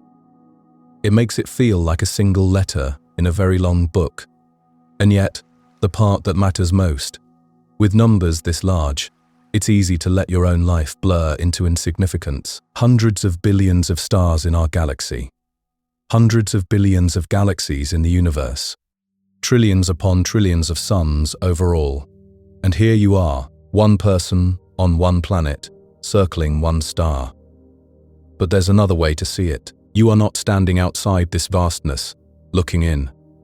You're inside it, made from it. Every atom in your body was forged in stars. Some in long-lived suns like ours, some in violent supernovae that once lit up their own corner of the galaxy. The calcium in your bones, the iron in your blood, the oxygen in your lungs, all of it is recycled starlight, forged in the very processes that give galaxies their glow. So when we say, the Milky Way has hundreds of billions of stars, and the universe has hundreds of billions of galaxies, we're not listing things that are foreign to you. We're describing the larger structure to which you already belong. The galaxy is your home city of stars. The local group is your region. The supercluster is your continent. The cosmic web is your world, and you are here, in one small room of that world, breathing quietly, listening, thinking about all of it. Holding the numbers gently, it's perfectly okay if the figures themselves slip from your memory. Was it 200 billion stars or 400 billion? 100 billion galaxies or 500 billion? Those details can always be looked up again. What stays and what matters is the relationship. One galaxy is already beyond ordinary comprehension. The universe is made of hundreds of billions of such galaxies. Each galaxy is a long-lived, gravitationally bound family of stars, and you are a member of one such family, orbiting one star, on one world. Thinking about the whole. So, as you sit or lie wherever you are right now, you can let the specifics soften and drift to the edges. You don't need to hold every zero in place. Just this. Our Milky Way, a vast spiral, hundreds of billions of stars, the universe. A sea of galaxies, so many that even billions starts to feel small. And in the midst of it, a single consciousness, yours, taking a quiet moment to notice. That noticing, that gentle curiosity, is its own kind of light. If the Milky Way's edge is really a soft fade instead of a hard line, it leads very naturally to a bigger, quieter question. If our galaxy doesn't really have a sharp boundary, does the universe? Is there an edge to everything? Let's stay in the same slow, evening pace we've been using and just keep walking outward, one step at a time. From the edge of the galaxy to the space between, we've followed the Milky Way, all the way through its bright disk, out past the spiral arms, through the halo of old stars and globular clusters, and into the invisible dark matter envelope that stretches hundreds of thousands of light years around it. Now imagine continuing outward. You drift through a region where the stars are no longer clearly Milky Way stars or Andromeda stars, but belong to the combined pull of the whole local group. Out here, the space between galaxies is not perfectly empty, but it is thin, just a few stray atoms in every cubic meter, a faint whisper of gas, the occasional roaming star. This is intergalactic space. It is not a wall beyond the galaxy. It is simply what happens as the galaxy's influence grows weaker, and the pull of other structures begins to matter more. Just as the Milky Way fades into this region, so do the other galaxies around us. Their halos overlap, their outer stars blur together. The edges of galaxies become like overlapping circles of light on a dark floor. Stepping outward again, the local group itself fades into the larger filaments of the cosmic web. Galaxy groups connect to clusters. Clusters connect to superclusters. The pattern continues until what we think of as here merges quietly into everywhere. At no point do you run into a physical wall. You just find less of some things, more of others, and patterns that change with scale. The universe's edge that isn't really an edge. So if there's no wall around the galaxy, what about the universe? Does it have a border, a place where space stops?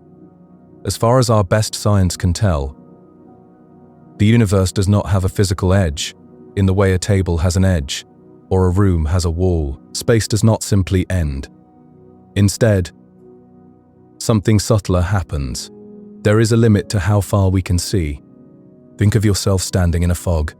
You can only see a certain distance before everything fades into grey. There might be trees or buildings beyond that distance, but their light can't reach your eyes. The fog doesn't mark the edge of the world. It marks the edge of your view. The universe has something like that, a cosmic horizon. Light takes time to travel, and the universe has only been around for a finite age. That means there is a maximum distance from which light has had enough time to reach us since the beginning of cosmic time. Everything closer than that distance is part of the observable universe. Everything beyond is simply unseen, not because it isn't there, but because its light hasn't arrived yet. So when people say the universe is about 90-something billion light-years across observable, they're really saying, this is the size of the bubble we can currently see from our point in space and time. It isn't the whole universe. It's just our visible patch. There may be much more beyond it, perhaps an infinite stretch of space, perhaps a larger but finite structure. We don't know. Our view is limited by the speed of light and the age of the cosmos. The observable universe is like a softly glowing sphere around you, defined not by walls, but by time. No center, no edge, just everywhere. There's another quiet twist here. We are not at the center of the universe. We sit at the center of our observable bubble because it is defined by how far light has reached us. But an observer in a galaxy billions of light years away would be at the center of their observable bubble, which would overlap with ours but not be identical. Everyone, everywhere, is at the center of their own observable universe. This tells us something important. There is no special center of the cosmos. There is no clear edge, either.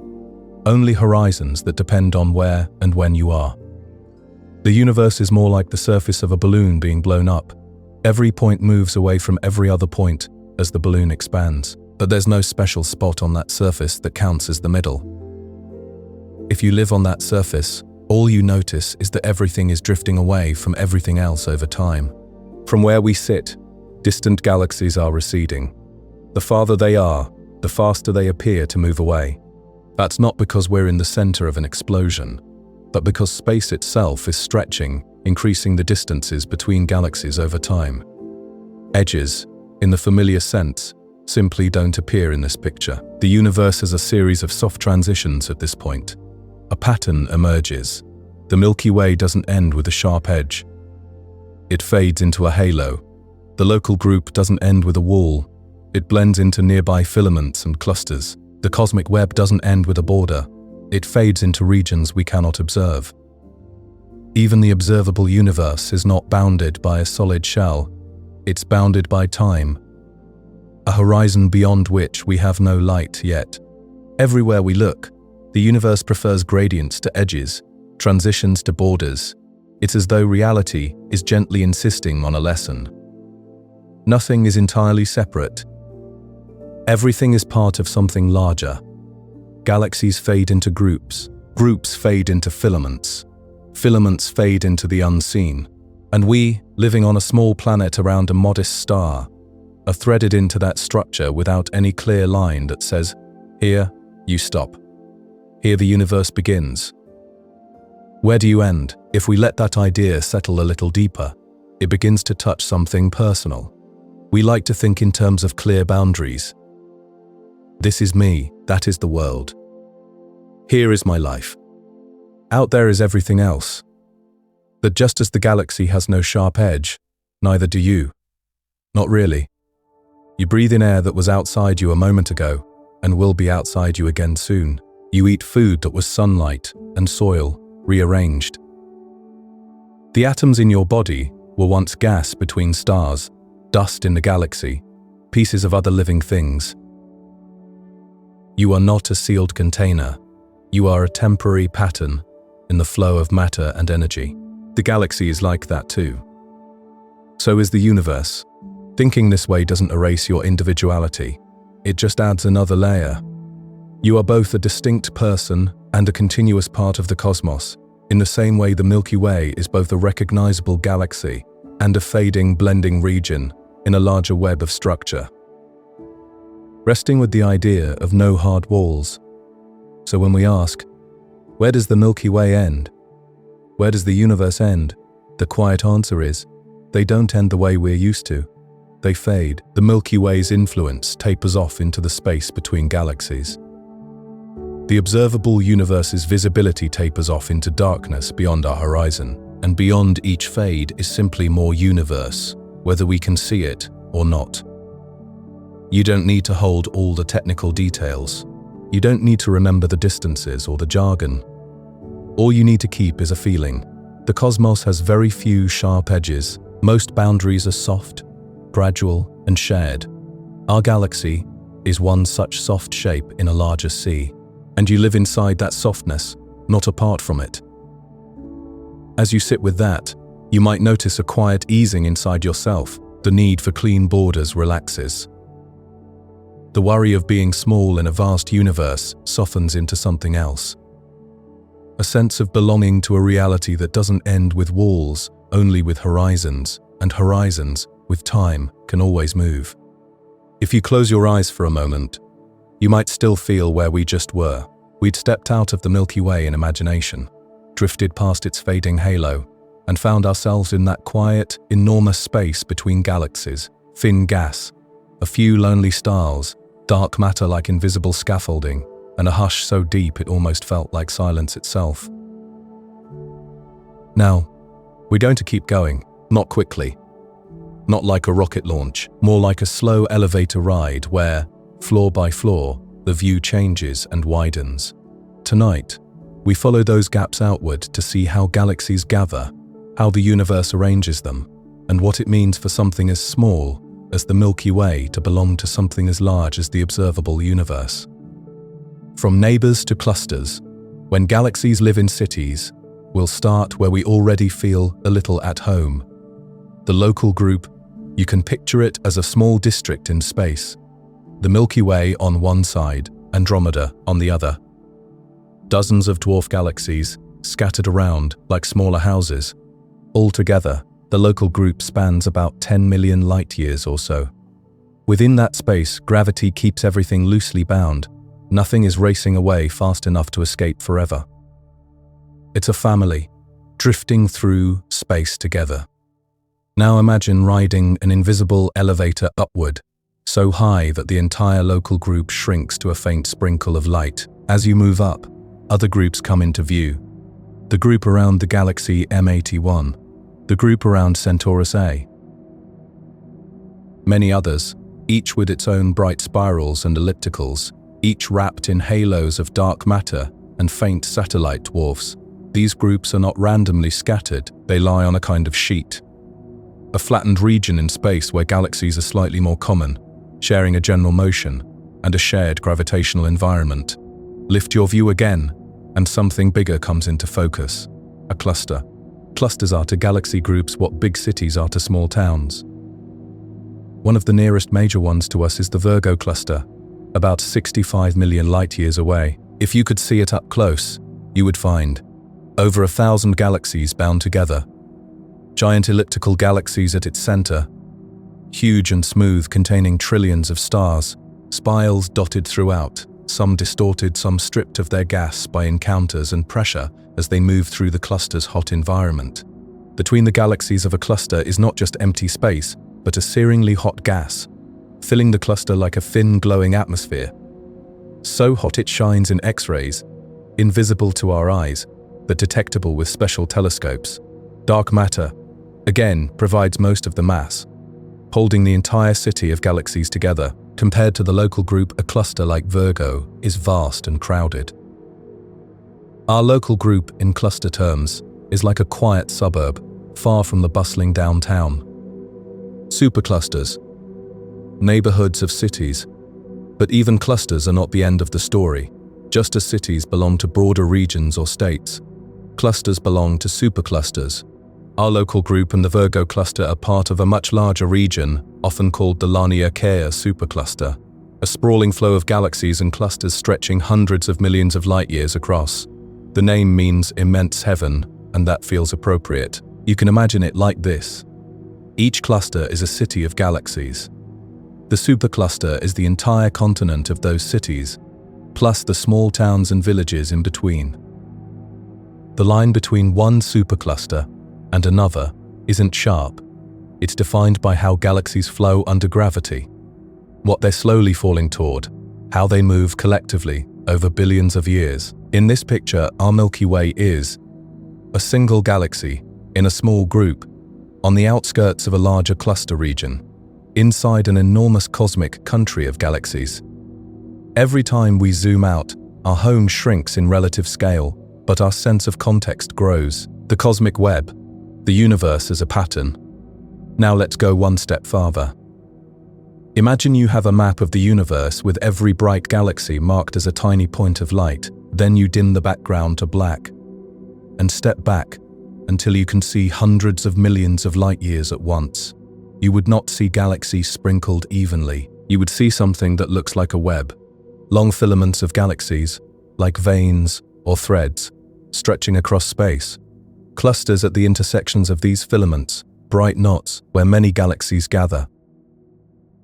Huge voids between them, vast regions with almost no galaxies at all, just thin gas and dark matter. This is the large-scale structure of the universe, the cosmic web. Our Milky Way sits on one of these filaments, like a small town on a highway that runs between two cities. The local group is a local knot in the thread. The Virgo cluster is a brighter, denser node. All of them are connected. In this view, galaxies are like the lights on a nighttime map. Filaments are like the roads. Voids are like the dark fields and oceans in between. The remarkable thing is that this pattern emerged from tiny fluctuations in the early universe, small differences in density that over billions of years, gravity amplified into an intricate network. From close up, we see individual galaxies. From very far away, we see the web. The observable universe. Our bubble of sight so far, we've been talking about structure. Groups, clusters, superclusters, filaments, voids, but all of that sits inside something larger still, the observable universe. This is not the entire universe, but the part we can, in principle, see, the region from which light has had time to reach us since the beginning of cosmic time. Because the universe has been expanding while light travels, that observable region today is tens of billions of light years in radius. If you turned it into a bubble centered on Earth, you'd get a sphere so large that our entire Milky Way, 100,000 light years across, would be like a tiny grain of dust floating inside it. The local group would be barely larger, a tiny speck next to a balloon. The whole Laniakea supercluster, hundreds of millions of light years across, would be just a faint stripe in the vast interior of the bubble. If the Milky Way were reduced to the size of a single sand grain, the observable universe would be something like a planet, or more, in comparison. Enormous, containing countless other grains, many of them clusters and superclusters, even larger and more massive than anything in our immediate neighborhood. And that's just the part we can see. There is no reason to think the universe stops at the edge of our observable bubble. Beyond that horizon, space may continue with more galaxies, more filaments, more voids, perhaps repeating endlessly, perhaps different in ways we cannot yet know. From our perspective, the Milky Way is big. The local group is bigger. The supercluster is bigger still. The cosmic web fills the whole visible cosmos. And compared to all of that, our galaxy is, numerically speaking, tiny. How big is the universe compared to our galaxy? If we try, just for a moment, to turn this into simple comparison, one way to think of it is diameter of the Milky Way's main disk, about 100,000 light-years. Diameter of the observable universe, on the order of tens of billions of light-years. You could line up hundreds of thousands of Milky Ways side by side across the observable universe and still have room left over. And remember, that's not counting the part of the universe we can see. If the Milky Way were a single page in a book, the observable universe would be a library of unimaginable size. But here is the quiet, comforting twist. Even though the universe is so much larger than our galaxy, the Milky Way is still a complete world. It has hundreds of billions of stars, untold numbers of planets, a history spanning almost the entire age of the universe. In a sense, each galaxy is its own cosmos, a full, rich system of stars, gas, dust, dark matter, and stories. The universe is not one thing plus many tiny extras. It is many complete things woven together. Being small without being less at this point, it would be easy to feel overwhelmed. You, on a small planet, orbiting a single star, inside one galaxy among billions, inside an observable universe that might itself be just one patch of a greater reality. But notice how your mind is handling all this. Right now, you are able to picture a galaxy like the Milky Way. Place it in a group. Place that group near a cluster. See that cluster as one node in a web.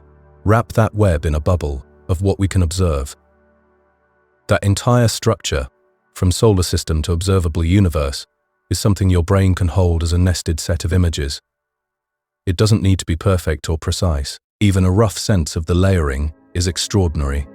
A small being with a limited lifespan, living in one corner of one galaxy, able to mentally map the entire observable universe. That is not insignificant. That is astonishing. Being small in size does not mean being small in capacity. Space enough for everything, including you. As we finish this outward walk for now, you might notice a gentle shift in how all of this feels. The gaps between galaxies no longer seem like wasted space. They are part of the pattern, part of what allows clusters and filaments to stand out. The enormous scale of the universe no longer needs to be solved or held all at once. It can simply be acknowledged, like the sky, present, vast, and content to exist, whether or not we fully grasp it. Our Milky Way, once seemingly huge and final, now sits comfortably as one structure among many beautiful, complete, and also part of a much larger web. And you? You are a moment in that web. A brief arrangement of atoms forged in old stars, now assembled into a mind that can look up, ask questions, and feel something soften when the answers show just how spacious reality is. You do not need to memorize the distances. You do not need to remember the names of clusters or superclusters. All you really need to keep is this. Our galaxy is vast, yet one of many. Those many galaxies thread a cosmic web across the observable universe.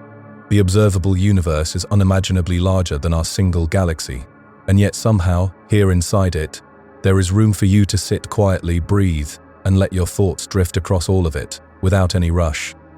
There is space for galaxies to move, space for clusters to form, space for superclusters to flow, and there is space in all of that for a single human life, small in scale, but perfectly placed within the grand design. When you look up at the night sky next time, you'll be seeing only the inside of one galaxy. But now, somewhere behind that view, you'll also feel the rest.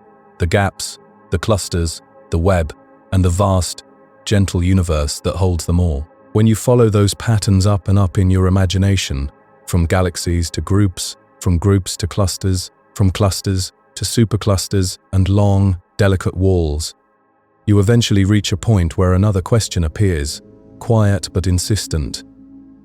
If all of this is part of something larger, how large can larger be? We've traced the strands of the cosmic web. Now it's time to step back as far as we possibly can and look at everything at once. The part of the universe we can actually see, and what that means for the little spiral we call home. The bubble of what we can see, there is a simple reason we can't see the entire universe. Light takes time to travel. When you look at the moon, you see it as it was about a second ago. When you look at the sun, you see it as it was about 8 minutes ago. When you look at distant galaxies, you see them as they were millions or billions of years in the past. If you imagine time as a kind of depth, then every direction you look is not just outward in space, but backward in time. The universe has not existed forever. It has a finite age. That means there is a limit to how far light has had time to travel to us, since everything began expanding and cooling from its hot, dense early state. Draw a sphere around us, around Earth, around the Milky Way, with a radius equal to the farthest distance light has been able to cross in the age of the cosmos. Everything inside that sphere is what we call the observable universe. Not because it's all that exists, but because it's all that has had time to send us light. Inside that bubble lies every galaxy we've ever imaged, every cluster and supercluster we've mapped, every filament of the cosmic web we've traced. Outside the bubble, space may go on. The web may continue, the pattern may repeat, but their light has not had long enough to arrive. For now, they are beyond our horizon. So when we ask, how big is the universe compared to our galaxy? What we can really compare is the Milky Way to this bubble of sight, the observable universe. A grain of light in a vast room, the Milky Way's main disk is about 100,000 light-years across, large enough that light itself needs tens of thousands of years to cross it. The observable universe is not just a little larger, it is many orders of magnitude larger. Its diameter spans tens of billions of light-years. If you try to line Milky Ways up, edge to edge, across that distance, you would need hundreds of thousands of them in a row, just to stretch from one side of our observable bubble to the other. And the bubble is three-dimensional, filled with depth in every direction, so the number of galaxies it can hold is far beyond that already staggering picture. One way to feel it is with a scaled-down image. Imagine the Milky Way shrunk to the size of a single grain of fine sand. Around it, other galaxies are also grains, some a little larger, some smaller, sprinkled through space. Now place all those grains inside a sphere, the size of a vast cathedral, or a mountain, or a small world. That whole interior, filled with countless grains, is the observable universe. Our Milky Way is just one speck among many, near one edge of one filament in that huge interior, and yet that single speck contains hundreds of billions of stars. A history nearly as old as the universe itself.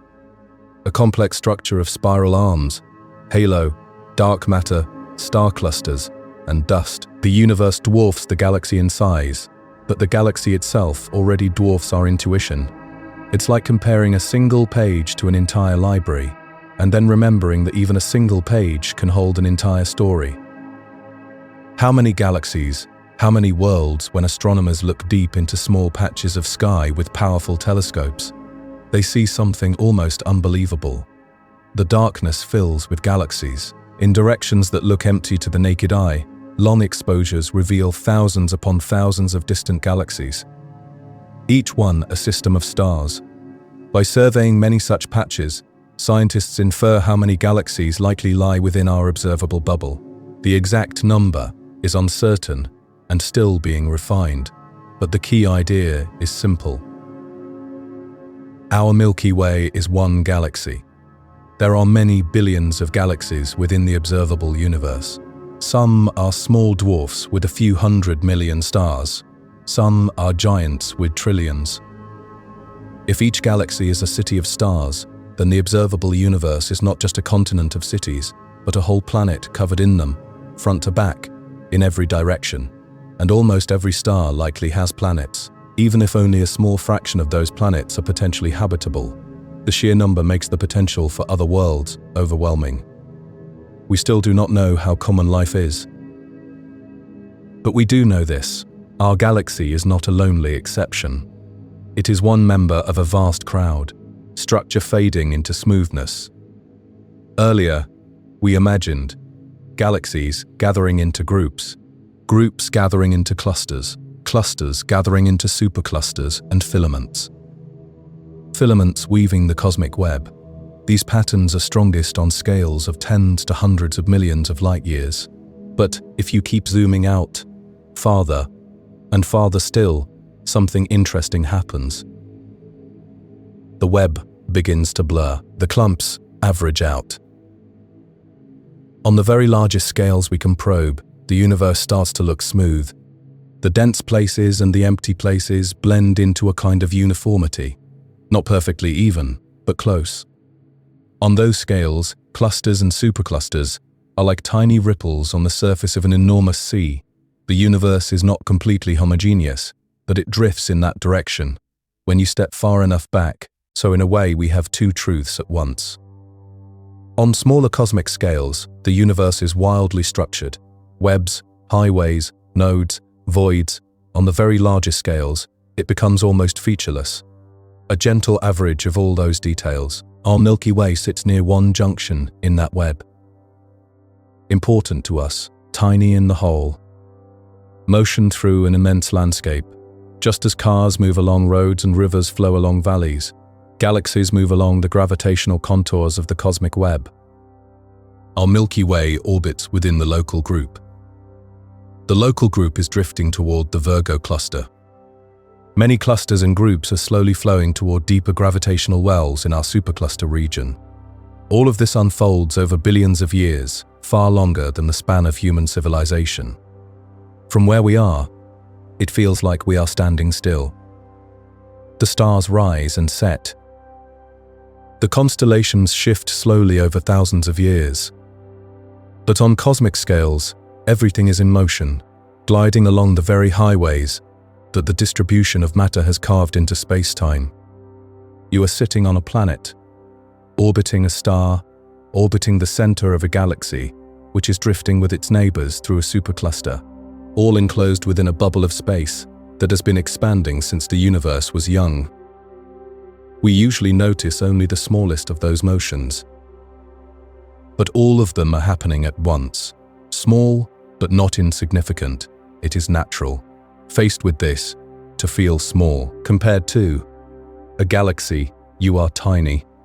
A cluster, your galaxy is tiny. The observable universe, even all clusters and superclusters combined, are tiny.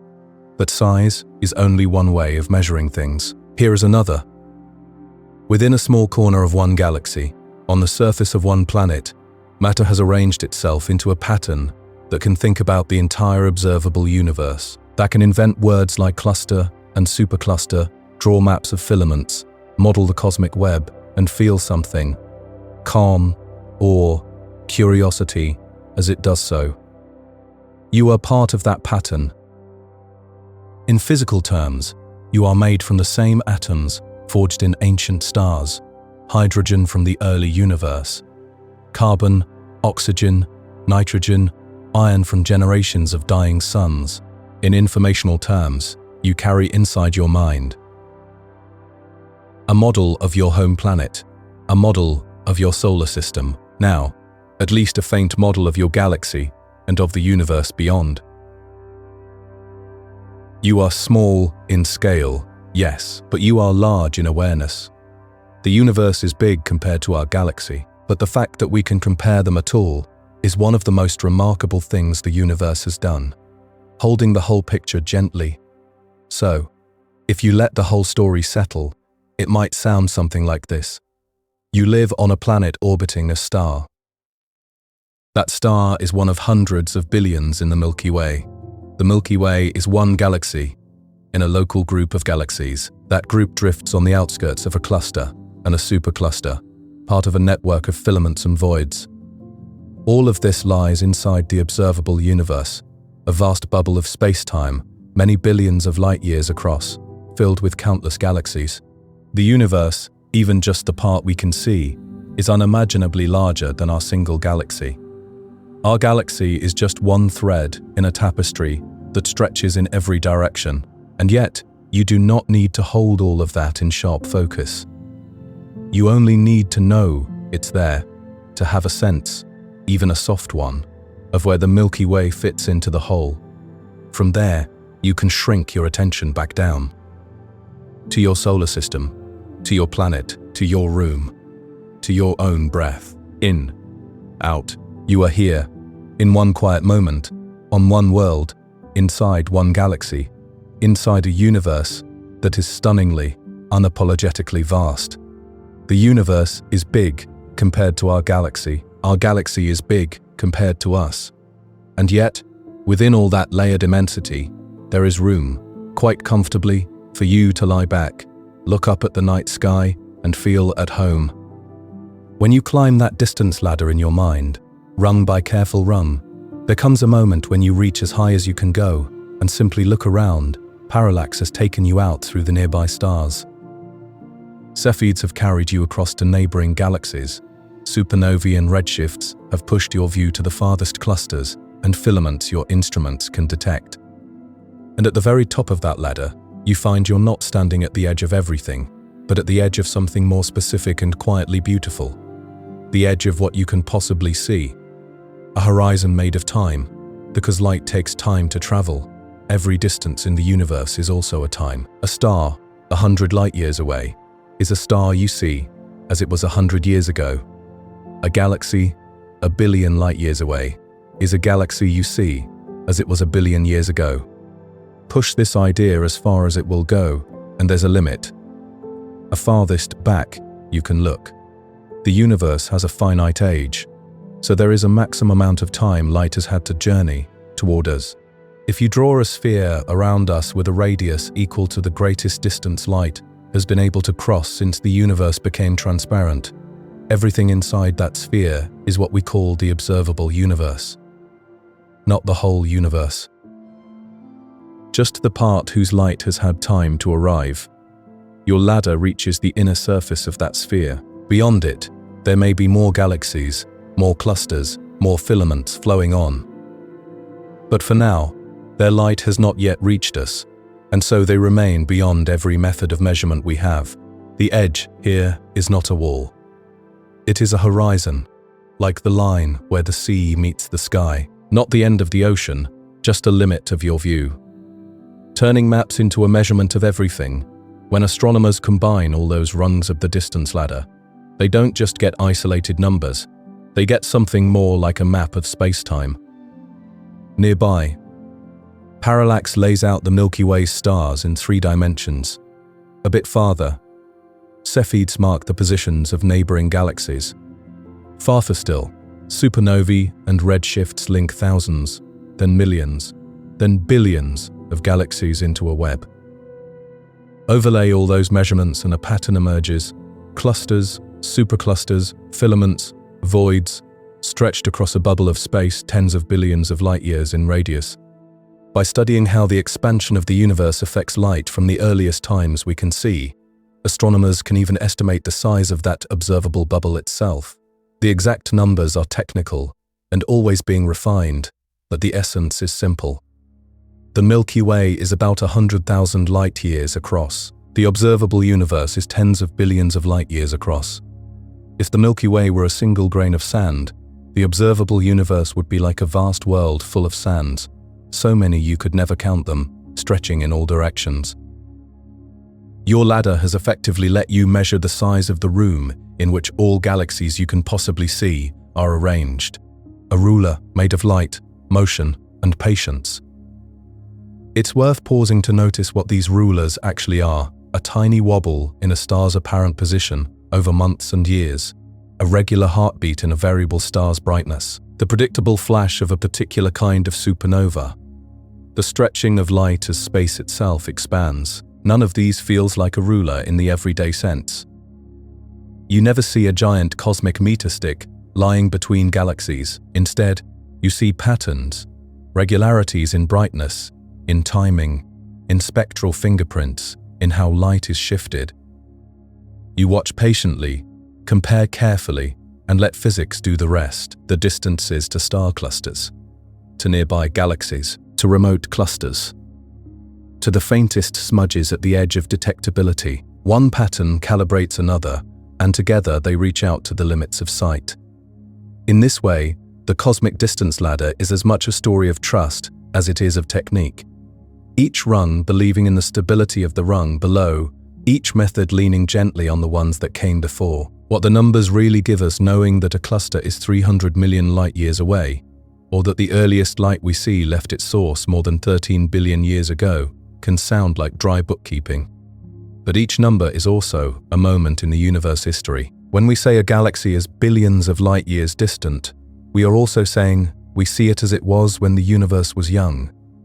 When we measure the faint microwave glow from all directions, we are seeing the universe as a hot, dense fog, long before any stars or galaxies existed. When we measure the distance to Andromeda, we are connecting our present sky to a time when our own ancestors had not yet evolved. Distance becomes a way of turning the night sky into a timeline. The farther you look, the further back you go. The ladder is not just a tower built upward in space, it is also a path, laid out backward in time. Standing at the top, looking back down, if you let the whole structure settle in your mind, it might look something like this. At the very bottom, your eyes, sensing points of light, a little higher, parallax, measuring the tiny shifting of nearby stars, higher still, Cepheids, supernovae, and redshifts, linking galaxies into clusters and filaments. At the top, the faint afterglow of the early universe, our deepest measurable horizon, and all the way down that ladder, somewhere near the bottom, is you. Breathing, listening, perhaps lying in the dark, while your mind calmly spans a universe so large that even light needs billions of years to cross it. We cannot step outside and lay a ruler across the Milky Way. We cannot visit a distant cluster and check the distance sign, but we can watch light patiently. We can notice its patterns. We can build rungs out of rhythm and brightness and motion. And from those rungs, we can say, quietly, and with a surprising amount of confidence, how big our galaxy is, how far our neighbors lie, and how vast the observable universe must be.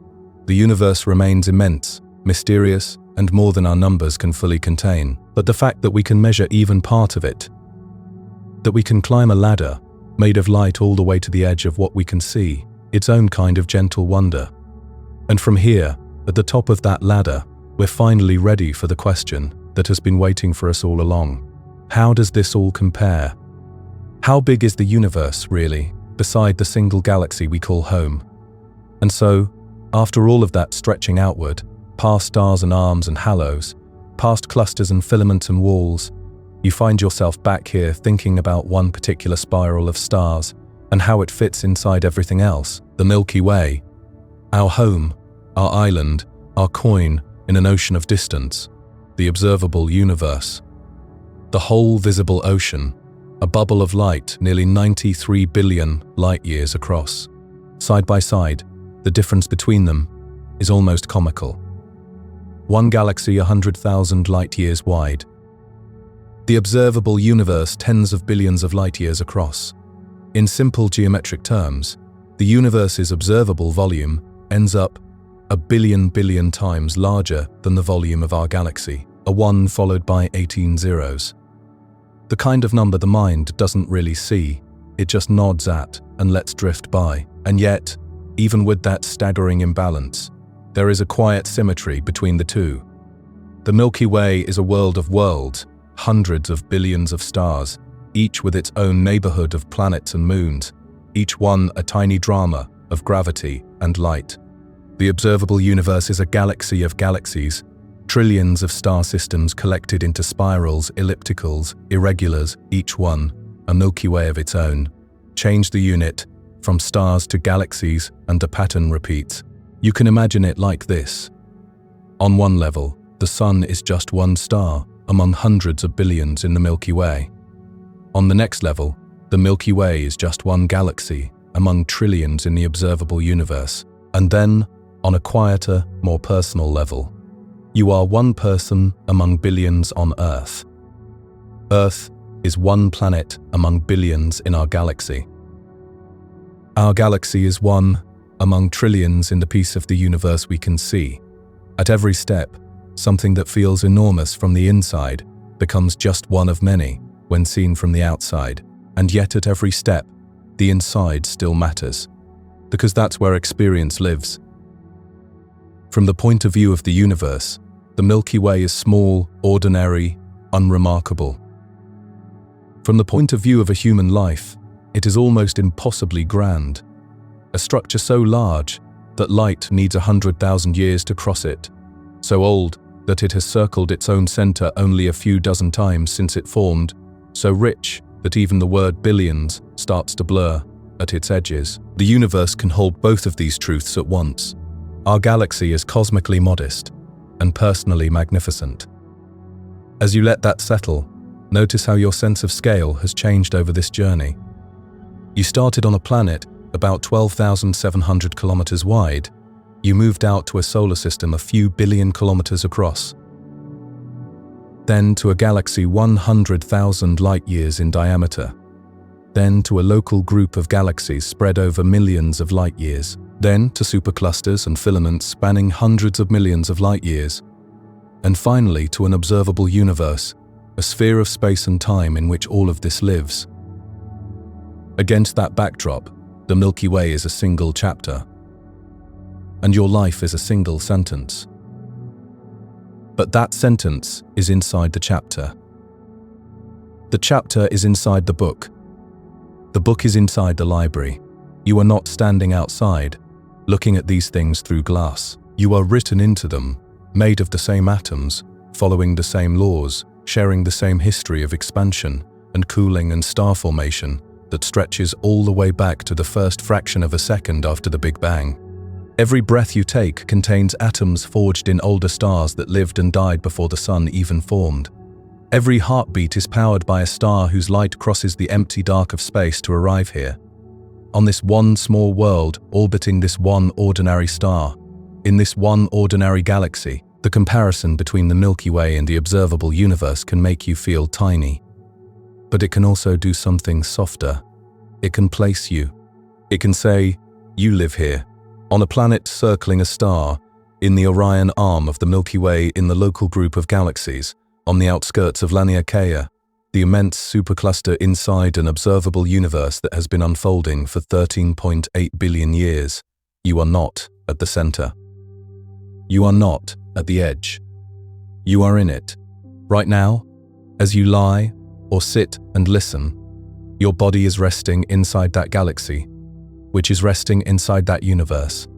You don't have to hold the whole picture in your mind all the time. You don't have to visualize the ratios or remember the numbers. It's enough just to know the Milky Way is small compared to the universe. You are small compared to the Milky Way, and yet somehow the universe has grown beings who can notice this, beings who can ask gently, late at night, how big is it all, really?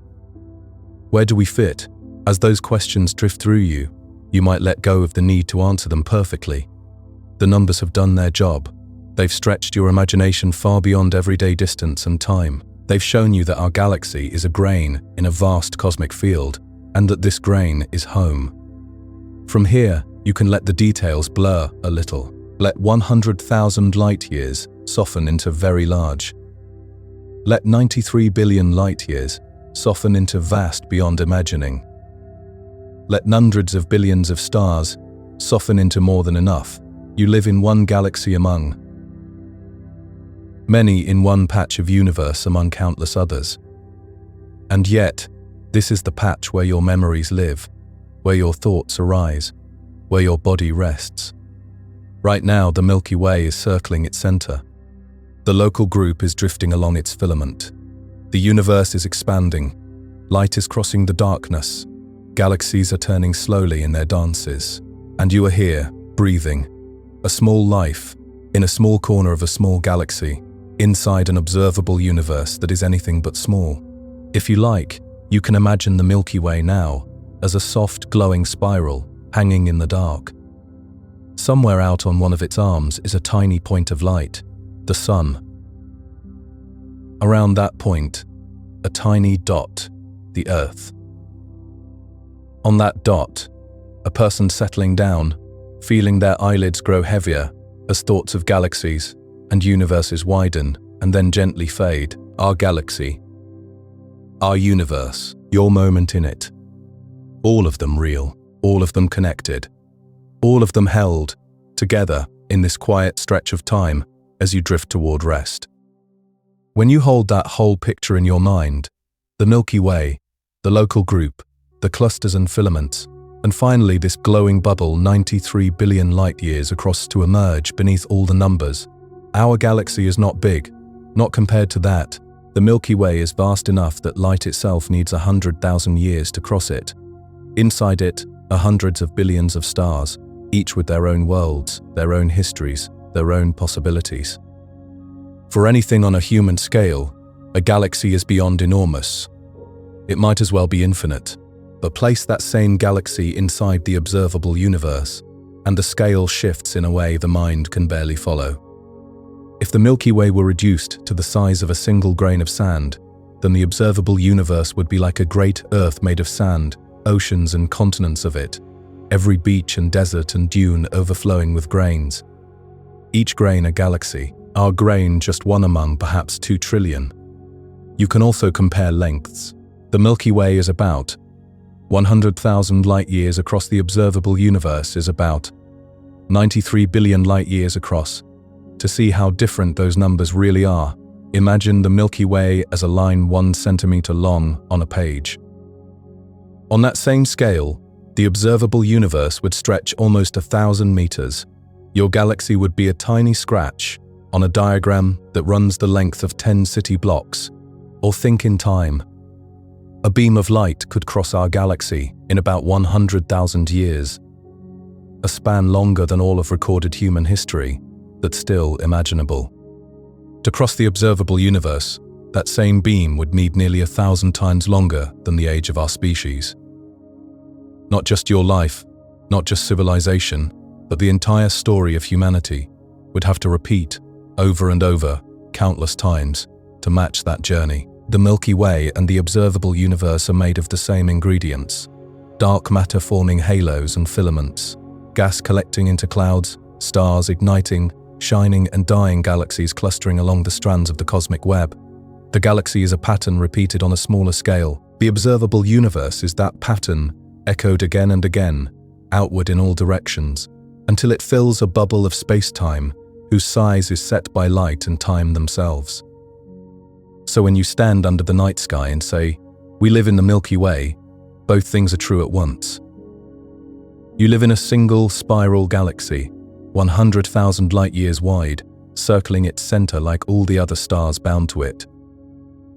You also live inside an observable universe 93 billion light-years across, a sphere of everything whose light has had time to reach you, with the Milky Way tucked inside like one quiet lamp in a city of uncountable lights. The numbers are huge, but the feeling they can leave you with is surprisingly gentle. Because in the end, the comparison between galaxy and universe is not meant to make you disappear. It is meant to show you where you are, on a small rocky world circling an ordinary star in the suburbs of a spiral galaxy, in a modest local group, on the edge of a supercluster, inside a web of filaments and voids, all contained within a single, observable bubble of space and time. You are small, contained within a single, observable bubble of space and time. You are small, contained within a single, observable bubble of space and time. You are small, contained to all of this. That much is true. But you are inside it, made of its atoms, able somehow to hold the Milky Way and the observable universe together in a single thought before sleep. And that, in its own quiet way, is just as astonishing as the size of the cosmos itself. And so, After all of that stretching outward, past stars and arms and halos, past clusters and filaments and walls, you find yourself back here, thinking about one particular spiral of stars and how it fits inside everything else. The Milky Way, our home, our island, our coin, in an ocean of distance.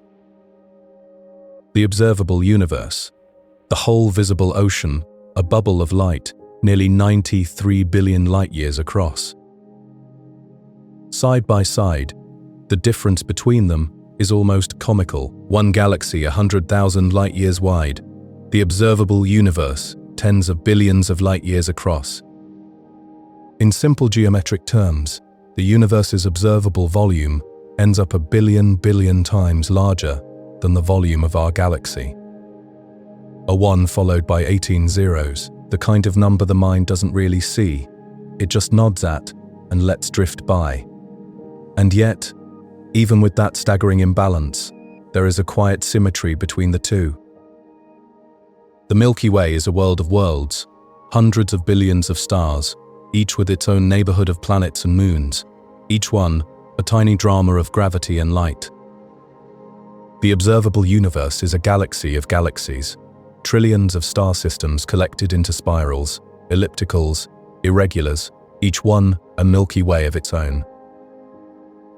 Change the unit from stars to galaxies, and the pattern repeats. You can imagine it like this. On one level, the Sun is just one star among hundreds of billions in the Milky Way. On the next level, the Milky Way is just one galaxy among trillions in the observable universe. And then, on a quieter, more personal level, you are one person among billions on Earth. Earth is one planet among billions in our galaxy. Our galaxy is one among trillions. In the piece of the universe we can see, at every step, something that feels enormous from the inside becomes just one of many when seen from the outside. And yet at every step, the inside still matters, because that's where experience lives. From the point of view of the universe, the Milky Way is small, ordinary, unremarkable. From the point of view of a human life, it is almost impossibly grand, a structure so large that light needs 100,000 years to cross it, so old that it has circled its own center only a few dozen times since it formed, so rich that even the word billions starts to blur at its edges. The universe can hold both of these truths at once. Our galaxy is cosmically modest and personally magnificent. As you let that settle, notice how your sense of scale has changed over this journey. You started on a planet about 12,700 kilometers wide. You moved out to a solar system a few billion kilometers across. Then to a galaxy 100,000 light-years in diameter. Then to a local group of galaxies spread over millions of light-years. Then to superclusters and filaments spanning hundreds of millions of light-years. And finally to an observable universe, a sphere of space and time in which all of this lives. Against that backdrop, the Milky Way is a single chapter, and your life is a single sentence. But that sentence is inside the chapter. The chapter is inside the book. The book is inside the library. You are not standing outside, looking at these things through glass. You are written into them, made of the same atoms, following the same laws, sharing the same history of expansion and cooling and star formation that stretches all the way back to the first fraction of a second after the Big Bang. Every breath you take contains atoms forged in older stars that lived and died before the sun even formed. Every heartbeat is powered by a star whose light crosses the empty dark of space to arrive here, on this one small world, orbiting this one ordinary star, in this one ordinary galaxy. The comparison between the Milky Way and the observable universe can make you feel tiny, but it can also do something softer. It can place you. It can say, you live here, on a planet circling a star, in the Orion arm of the Milky Way, in the local group of galaxies, on the outskirts of Laniakea, the immense supercluster inside an observable universe that has been unfolding for 13.8 billion years. You are not at the center. You are not at the edge. You are in it. Right now, as you lie or sit and listen, your body is resting inside that galaxy, which is resting inside that universe. You don't have to hold the whole picture in your mind all the time. You don't have to visualize the ratios or remember the numbers. It's enough just to know the Milky Way is small compared to the universe. You are small compared to the Milky Way. And yet, somehow, the universe has grown beings who can notice this. Beings who can ask gently, late at night, how big is it all, really? Where do we fit? As those questions drift through you, you might let go of the need to answer them perfectly. The numbers have done their job. They've stretched your imagination far beyond everyday distance and time. They've shown you that our galaxy is a grain in a vast cosmic field, and that this grain is home. From here, you can let the details blur a little. Let 100,000 light years soften into very large.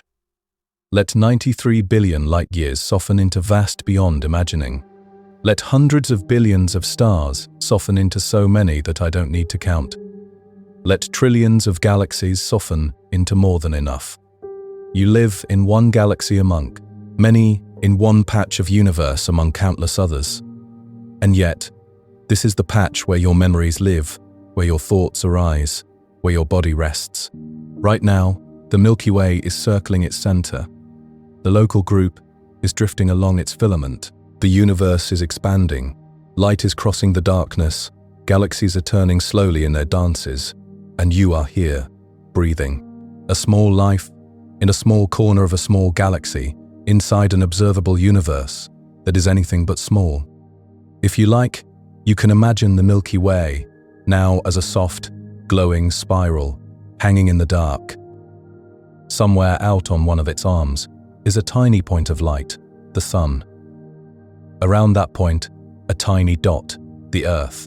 On that dot, a person settling down, feeling their eyelids grow heavier as thoughts of galaxies and universes widen and then gently fade. Our galaxy, our universe, your moment in it, all of them real, all of them connected, all of them held together in this quiet stretch of time as you drift toward rest. If galaxies are islands, then tonight you've been drifting offshore for quite a while. We've walked the beaches of the Milky Way, traced its arms, counted as best we can its stars. We've looked out across the dark water and seen other coasts, Andromeda shining faintly, dwarf galaxies like small rocky outcrops nearby. Then we stepped even farther back, far enough to see that the ocean itself is filled with islands, clusters, superclusters, filaments, a whole archipelago of light. And now, gently, it's time to think about what it means to live on one of those islands. Imagine yourself for a moment, standing on the shore of a quiet, earthly island at night. The waves are slow and regular. The air is soft. Behind you is land, trees, houses, paths. In front of you, only dark water stretching to the horizon. You can't see the other islands out there, but you know they exist. That knowing changes the way the darkness feels. It's no longer empty, it's spacious. Now tilt your head back and look up. The band of the Milky Way arches overhead. If you're somewhere dark enough to see it, like a pale, luminous shoreline, that glow is your island seen from the inside. Hundreds of billions of stars, all part of the same structure, all sharing the same gravitational home. You are standing on a small rocky coast, on a small blue planet, and above you is the sky of your island galaxy. Somewhere out there in that band is the galactic center, hidden by dust. Somewhere out there are the spiral arms, curled like shorelines. Somewhere out there are clusters and clouds and streams of stars, all of them part of the same galactic landmass. And you are on its surface, like a person standing on a single grain of sand, looking up at the rest of the beach. Thinking of galaxies as islands does something gentle to the mind. On the one hand, it makes the universe feel larger. You picture that vast ocean of darkness, the enormous gulfs between galaxies, you realize that our Milky Way is just one luminous patch among trillions, and that the universe is big enough to scatter them across space with room to spare. On the other hand, it gives the universe shape. Instead of a featureless void, you now have islands, galaxies like our own, dense with stars, planets, and history, seize the intergalactic spaces, thinly threaded with gas and dark matter. Archipelagos, groups and clusters where islands gather together. Currents, gravitational flows that move whole clusters slowly over billions of years. It becomes less of a blank infinity and more of a landscape, just one that happens to be astonishingly large, and landscapes are easier to live with than infinities. You can place yourself in a landscape, when dare that this picture keeps us in a landscape. You can say, I live here, on this planet, in this solar system, in this galaxy, in this part of the cosmic archipelago. There's another quiet comfort in the island metaphor, shared story. Every galaxy island is made from the same ingredients, hydrogen, helium, and the heavier elements forged in stars. Follows the same basic rules. Gravity, light, motion, thermodynamics, hosts the same great cycle. Gas to stars, stars to explosions, explosions to new gas and new stars. When you look at a picture of a distant spiral, or a faint smudge in a telescope image labeled with some catalog number, you're not seeing something alien in the deepest sense. You're seeing another version of home, built from the same physics, following the same rhythms. You and that galaxy have never met. You will never visit. The light you see from it may have begun its journey before Earth even existed. And yet, at a fundamental level, you share a family resemblance. Same kinds of atoms, same cosmic history, same fabric of space-time. We live on one island, but we are made of the same sea. It's easy, when thinking about all of this, to slip into a feeling of insignificance. One island among trillions, the mind says. One star among hundreds of billions. One person on one small world. Does any of this matter?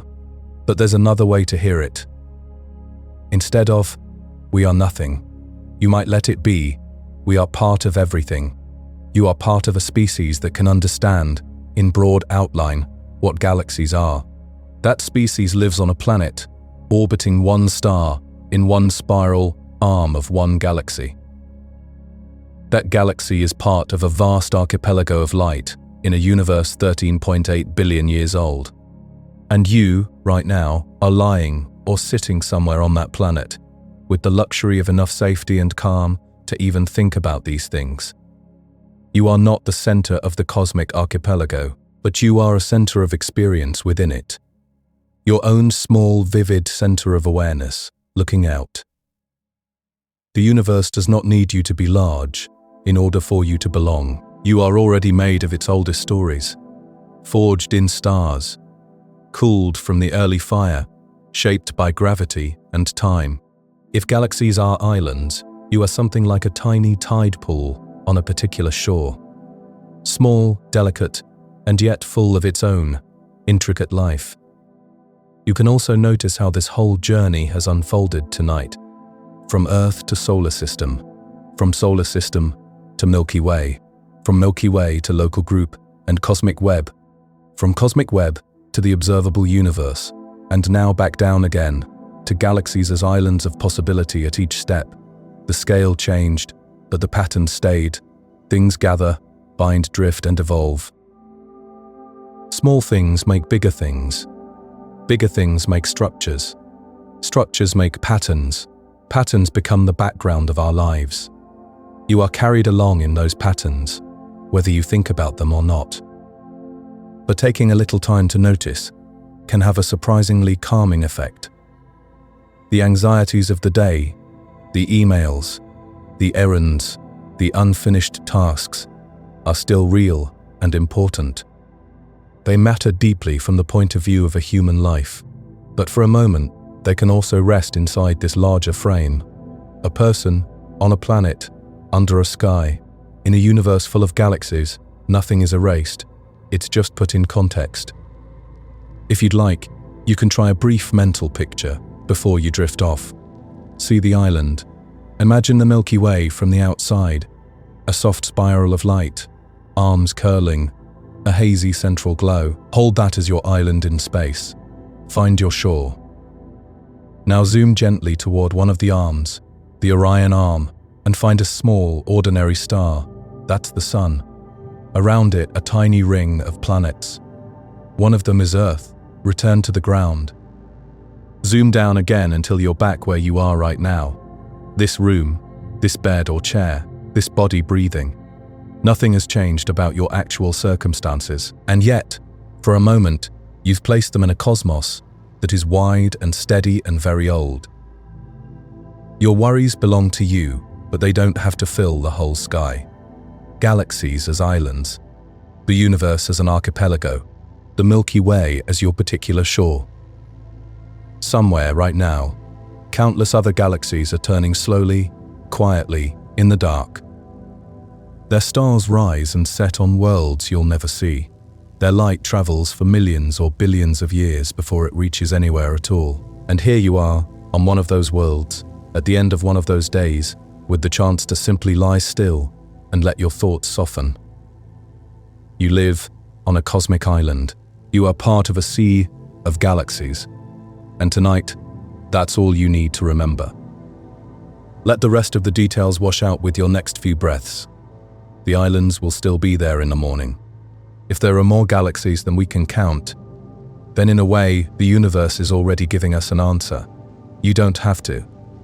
You don't have to hold every number in your head. You don't have to picture every island of stars. You don't have to reduce the cosmos to something tidy and small. You're allowed to let it be big. For a moment, imagine the whole sky above you as a single great dome. Not just the part you can see from your window or your backyard, but the full sphere, horizon to horizon, all the way around the Earth. Now picture choosing one tiny patch of that dome, something no bigger than a grain of sand held at arm's length. In that grain-sized patch, with a powerful enough telescope, there are thousands of galaxies. Spirals, ellipticals, smudges too faint to see without stacking days of light together, each one a Milky Way of its own. Now imagine scattering that grain across the entire sky, over and over covering the dome completely. Thousands of galaxies per grain, millions of grains to cover everything. You don't need to multiply it out. You can just feel the implication. The sky isn't empty, it's overflowing. Even if your eyes only see a few stars. When you hear hundreds of billions or trillions of galaxies, it's easy for the mind to slip into a kind of static. The numbers stack higher and higher until they stop meaning anything at all. Instead of trying to hold the total, you might let each piece of the thought land on its own. Each galaxy is a place. Each place holds stars. Around many stars, there are planets. On some planets, there may be oceans, clouds, and weather. On a few, there may be life. On fewer still, there may be minds that look up and wonder, just as you do. You don't need to know how many. It's enough to know there are many chances. Enough to know that the universe is generous with its possibilities. There's a quiet shift that happens when you lean into that idea. Instead of thinking, we are one tiny lonely thing in a huge empty space, you can allow, we are one luminous island in a universe full of other islands. The vastness is the same. The numbers are the same. But the feeling changes. It becomes less about isolation and more about belonging. Our Milky Way isn't the only place where stars burn and planets circle. It's one member of a crowded archipelago, a neighbor among neighbors, even if the distances between those neighbors are too large for us to cross. The ocean is wide, the lights are many, and we are one of them. You might notice too that the uncertainty is comforting in its own way. We don't know the exact number of galaxies. We don't know how many are hidden in the faintest shadows, or how many lie beyond the horizon of what we can ever observe. And that's okay. The universe is allowed to keep some of its secrets. You can think of our current estimate, hundreds of billions, perhaps a couple of trillion galaxies, as a lantern's circle of light in a much larger night. Inside that circle, things are clear enough to describe. Beyond it, they blur into possibility. But the fact that we can't see every detail doesn't make the lantern useless. It's enough to see what we see, to know that the darkness is not empty, to know that beyond the edge of the light there are more shores, more stars, more stories. If you'd like, you can try a little mental exercise as you rest. Start small, picture just one star, our sun, a warm, steady point of light, with planets circling quietly around it. Zoom out to many. Now let that single star join hundreds of billions of others in the Milky Way. See the spiral arms curling, the disk turning slowly, your one star a tiny dot among them. Zoom out again. Let the Milky Way shrink to a soft smudge of light. Place it among countless other smudges, other galaxies, spreading in every direction. Then come back. From that ocean of galaxies, drift back down to our spiral. From the spiral, back to our star. From the star, back to this planet. From the planet, back to this room, this body, this breath. Notice that nothing about your immediate life has changed, but it is now gently held inside a universe full of galaxies. Your thoughts, your worries, your hopes, all of them are happening in one corner of one galaxy in one moment of cosmic time. That doesn't make them trivial. It just means they don't have to carry the weight of everything. The universe is vast. It can hold a lot. So, how many galaxies are there? More than we can see, more than we can count, more than we can truly imagine. Enough that the night sky, if you could see it with perfect eyes and perfect instruments, would not be a sparse scattering of stars, but the inside of a great, luminous web. Enough that our Milky Way, immense as it is to us, is a single island among unthinkably many. Enough that you can let go of the need for an exact number, and simply rest in the knowledge that the cosmos is rich, crowded and full of light. You live in one of its galaxies. You are made of its stars. And tonight, you get to do something very simple. Inside all that immensity, you get to lie down, you get to breathe, you get to rest on your small, warm world, tucked safely inside one ordinary, extraordinary galaxy, surrounded by more galaxies than you will ever need to count. Let that be enough. Let the numbers blur. Let the scales dissolve. Let the universe be vast, and you be small and utterly at home in it. And if your eyes are growing heavy now, that's just another kind of horizon, the edge between waking and sleep, quietly approaching, ready to carry you the rest of the way. If light is the way we see the universe, then in a sense, the night sky is a conversation. Every star you notice, every faint blur of a distant galaxy, is a message that has been traveling toward you for years, centuries, or eons. When that light finally reaches your eyes, the conversation completes a circuit that began long before you were born. But even the best conversations have quiet parts, pauses, gaps, things left unsaid. The same is true of light. It tells us an astonishing amount, but never everything. And the places where light cannot reach, or cannot yet reach, become the edges of our knowing. You can think of light as threads stretching inward from all directions, meeting here where you are. Some threads are short, the moon, the planets, the nearby stars. Others are immensely long, distant galaxies, clusters, the faint afterglow of the Big Bang itself. Together, they weave a kind of luminous shell around you, made not of matter, but of time. Close your eyes for a moment and imagine those shells. Just around you, the light that has bounced off nearby trees, buildings, clouds. Then a bit farther out, the light of the sun, taking minutes to arrive, then layers of starlight, measured in years.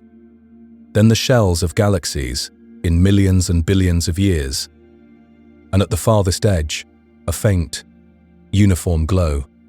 The cosmic microwave background, a whisper from when the universe was still an infant. All of that arriving here, now. In this moment, It's easy to feel small in that picture, but there's another way to see it. You are at the point where all those threads gather. Not because you're at the center of the universe in any special sense, but because every observer, everywhere, stands at the center of their own observable sphere. The universe gives each vantage point its own horizon, its own bubble of sight. There's something quietly generous about that. Of course, light isn't the universe's only messenger. We've begun to learn to listen in other ways too. Neutrinos, tiny, almost ghost-like particles, fly through matter nearly unhindered. A few of them arrive from distant explosions, slipping straight through the Earth and occasionally leaving traces in giant detectors buried in ice or deep underground. Gravitational waves, ripples in spacetime itself, wash through us when black holes collide, and exquisitely sensitive instruments can feel those faint tremors. These other messengers don't replace light, but they add layers to it. Where light can be blocked, scattered, or stretched, neutrinos and gravitational waves can sometimes pass through. They let us hear events that might otherwise be hidden, like listening to the deep bass of the universe beneath the bright treble of starlight. Still, when you step outside and look up, it is light you are meeting. The stars do not hum audibly. The galaxies do not announce themselves with ripples you can feel. What you receive is the quiet arrival of photons, tiny packets of light touching your eyes after immense journeys. And those journeys are not just long in space, they are long in time. When you see a distant galaxy in an image from Hubble or James Webb, you are seeing a moment that ended billions of years ago. The light left when the universe was much younger, when our own sun and Earth did not exist. In that galaxy, stars were forming, exploding, and seeding space with elements that might one day become new planets. All of that activity has already happened. The light reaching us now is the echo. In that sense, the universe does not only extend outward, it also extends backward.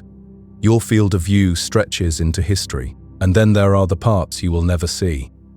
Some galaxies are so far away, and the expansion of space so strong that their light will never reach us. No matter how long we wait, no matter how perfect our telescopes, those regions are effectively cut off. They exist, but they are beyond our horizon. Even within the observable universe, some light is simply too faint. It started its journey, but by the time it reaches us, it has been stretched and diluted into near-nothingness. Some of it will be revealed by future instruments, sensitive in new ways. Some of it will always remain below the threshold of detection. Then there is the early universe, before the cosmic microwave background, when everything was so hot and dense that light could not travel freely at all. That entire epoch is hidden from our eyes. We can model it, we can infer it, but we cannot see it directly. It is a time before transparency, a chapter of the story written in equations and in direct evidence, rather than images. All of these limits can sound like barriers, but they're also part of what gives the universe its depth. Just as fog makes a landscape feel mysterious and layered, the horizons of light make the cosmos feel textured, with some things sharp and clear, others hazy and distant, and some forever out of view. If you like, you can think of your own life as having something similar: zones that are clear, zones that are remembered dimly, and zones that are still beyond your ability to imagine. There is what you see around you right now: the room, the bed or chair, the soft light of your immediate world. There is your past, remembered in flashes and impressions, like nearer galaxies whose light arrives bright and detailed. Then there is your future, not yet visible, like parts of the universe whose light has not reached you. It exists in possibility, but not yet in sight. The universe, in that way, is not so different. It has a visible region, a remembered region, and an unseeable beyond. And just as you are still whole, even when parts of your future are unknown, the universe is still whole, even when parts of it lie forever beyond our light. From this perspective, the limits of sight are not failures. They're simply facts. Like the horizon on the ocean, you cannot see beyond it, but you know the world continues. The sea does not end at the line where water meets sky. It only disappears from view. The cosmic horizon is like that. It tells you where light has had time to reach, given the age of the universe and the speed it can travel. It does not tell you where reality ends. So we stand here on a small planet, under a familiar sky, using a finite, fragile sense, vision, and a finite, fragile messenger. Light to learn about something effectively boundless, and somehow it works well enough that we can speak of galaxies billions of light years away, of the age of the cosmos, of horizons and limits and webs of structure. That is its own kind of wonder, not just that the universe is vast, but that minds as small as ours can trace its outline at all. As you let that thought settle, you might also let it soften. You don't need to remember all the distances or the terms. You don't need to hold redshift curves or cosmic microwave backgrounds in detail. It's enough to carry a simpler sense that when you look at the sky, you're seeing light that has traveled a long way to meet you.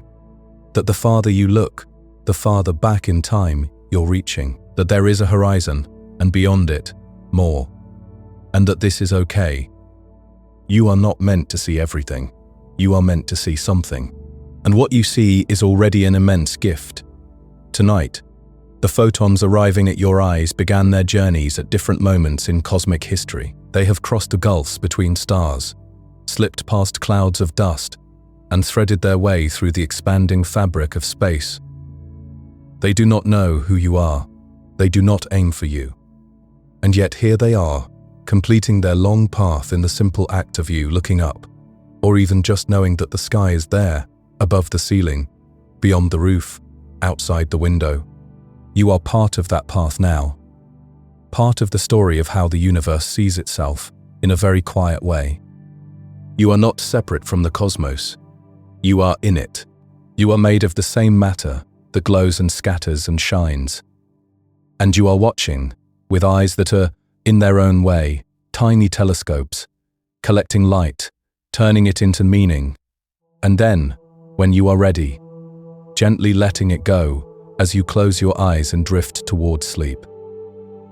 If the last thought we shared was that the universe is expanding beyond our reach, then the next natural thought, the one that arrives quietly, maybe as you're lying there with your eyes half closed, is, so what does that mean for us? Not for galaxies or horizons, but for a single person, breathing in the dark, on one small world inside one ordinary spiral galaxy that will one day be just a lonely island in an ever-thinning sea of light. It helps to come back, just for a moment, to the picture we've built. You live in the Milky Way, a barred spiral, about 100,000 light-years across, with hundreds of billions of stars. The Milky Way lives in the local group, a small gathering of galaxies drifting together. The local group sits on the edge of larger structures, clusters, superclusters, filaments, woven into the cosmic web. And all of this sits inside the observable universe, a bubble of light about 93 billion light-years across. That's the part we can see. But because space is expanding, and that expansion is accelerating, there is a larger truth beneath all of this. There are regions of the universe whose light will never reach us. There are galaxies we can see now only as they were long ago, but never as they are today. And there are places that, from our perspective, are already and forever beyond any possible contact. At first glance, that sounds lonely, as though the universe is slowly closing its doors. But if you stay with the idea a bit longer, something softer appears. Imagine, just for a moment, that the night sky is a grand, slowly dimming theater. Right now the stage is crowded. Galaxies glow across unimaginable distances. The cosmic microwave background still whispers faintly in the background. The web of structure is visible in our telescopes and our data, if not to our naked eyes. We live in a time when the curtain is still open. Far in the future, the same theater will look different. Expansion will have carried most galaxies so far away that their light will never arrive. The cosmic microwave background will be stretched into wavelengths so long that no instrument can detect it. To those future observers, the universe will appear small and quiet, just a few nearby galaxies, drifting in what seems like an endless dark. The clues we see now, the afterglow of the Big Bang, the pattern of galaxies on the largest scales, the very fact of expansion, will all be gone from sight. In that sense, you are alive at a cosmically privileged moment. Not special in the sense that everything was arranged for you, but special in the sense that the universe right now is unusually readable. The evidence of its origin and its vastness is still written clearly in light. We arrived during the brief interval when the sky is honest with us. That doesn't change the physics. Galaxies will still slip beyond our event horizon. Light emitted today from far-off regions will never reach us. The map we could, in principle, draw of the whole universe will always be incomplete. But it changes how it feels. Instead of imagining the universe as something that's leaving us behind, you can imagine that we are catching it in mid-story, at a chapter where most of the characters are still on stage. The galaxies that will fade from view have already left their signatures in the light we receive now. The cosmic web that will one day be invisible has already imprinted itself in the pattern of galaxies we can observe. The afterglow of the Big Bang, which will eventually stretch into silence, is still humming softly all around us. In other words, even as the universe expands beyond reach, its past has already arrived. We are holding, in our data and our understanding, the memory of a universe far more connected and bright than the one any future observer will ever see. Our limitations in space are partly compensated by our position in time. That makes our knowledge feel less like a permanent catalogue and more like a photograph taken at just the right moment, one that future beings, if they exist, might no longer be able to recreate.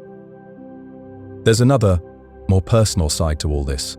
We've talked about horizons in a cosmic sense, the observable universe, defined by how far light has traveled, the event horizon defined by what light can ever reach us. But your own life has horizons too. There are things in your past that you'll never revisit, except through memories, light that has already arrived. There are possible futures that are simply out of reach, paths you will never follow, places you will never go. And there is a small luminous region, your present, where you can actually see, feel, touch, and choose. On cosmic scales, we accept that we can't see everything. We don't demand to know what lies beyond the event horizon in detail. We're content with inference, with models, with the quiet admission. We can't see it, but we know enough. You're allowed to hold your own life that way too. You don't have to see every possible future. You don't have to reconstruct every detail of your past. You're allowed to know that there is more beyond your personal horizons, and still feel at peace with the small, bright patch that is visible now. In the same way, the universe doesn't diminish, because most of it is beyond reach. The part we can see is already astonishing. The Milky Way, our local group, the filaments and clusters we've mapped, the afterglow we've detected, all of that is enough to feel the immensity. We don't need to own the whole ocean to feel the wonder of standing at the shore. So as you lie there, perhaps a little sleepy, perhaps letting these ideas drift in and out, like waves, you can hold a simple picture. The universe is expanding, and that expansion means there are places we will never see. We live in a rare era when the sky still reveals the story of that expansion. Our maps are partial, but they are beautiful. Our place is small, but it is real. Our moment is brief, but it is luminous. You, right now, are a tiny part of the universe becoming aware of itself during the brief chapter when such awareness is even possible. Galaxies may slide beyond our horizon. The cosmic web may one day fade from any future sky, but tonight, they are still here in our understanding, drawn in lines of light and thought. And you are here too, breathing, listening, letting a universe that is expanding beyond reach settle gently into something you can hold. Not all of it, just enough. Enough to feel small, in a good way. Enough to feel included, not excluded. Enough to close your eyes, knowing that while so much lies beyond, the part of the cosmos you inhabit, the small sphere of experience and awareness that is your life, is already more than enough to fill a mind and to soften into sleep. If you sit with that question for a while, why is the universe so much bigger than our galaxy? You start to feel that it's really two questions braided together. One is about physics, the other is about feeling. Let's untangle them gently. On the physics side, the universe and the Milky Way are shaped by different rules and different clocks. The universe is set by time plus expansion. Space has been stretching for 13.8 billion years. It doesn't stop at some convenient size.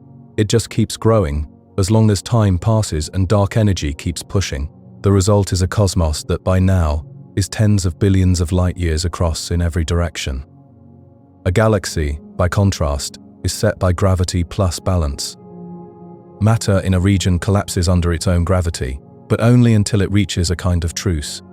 Gravity pulling in, orbits and motion pushing out. That balance picks out a natural size for a galaxy, something like tens or hundreds of thousands of light years, wrapped in a dark matter halo a bit bigger still. The universe is how far expansion has had time to get. A galaxy is how big a self-gravitating structure can be before it stops collapsing and just orbits. Those are very different stories, so it's not surprising they end in very different scales. If you think of the universe as the ocean, then galaxies are waves. The ocean's size is set by the world it wraps around. The wave's size is set by wind, gravity, and the depth of water beneath it. Of course, the ocean is bigger than the wave. They're related, but they're not playing the same game. There's also the story of how structure formed.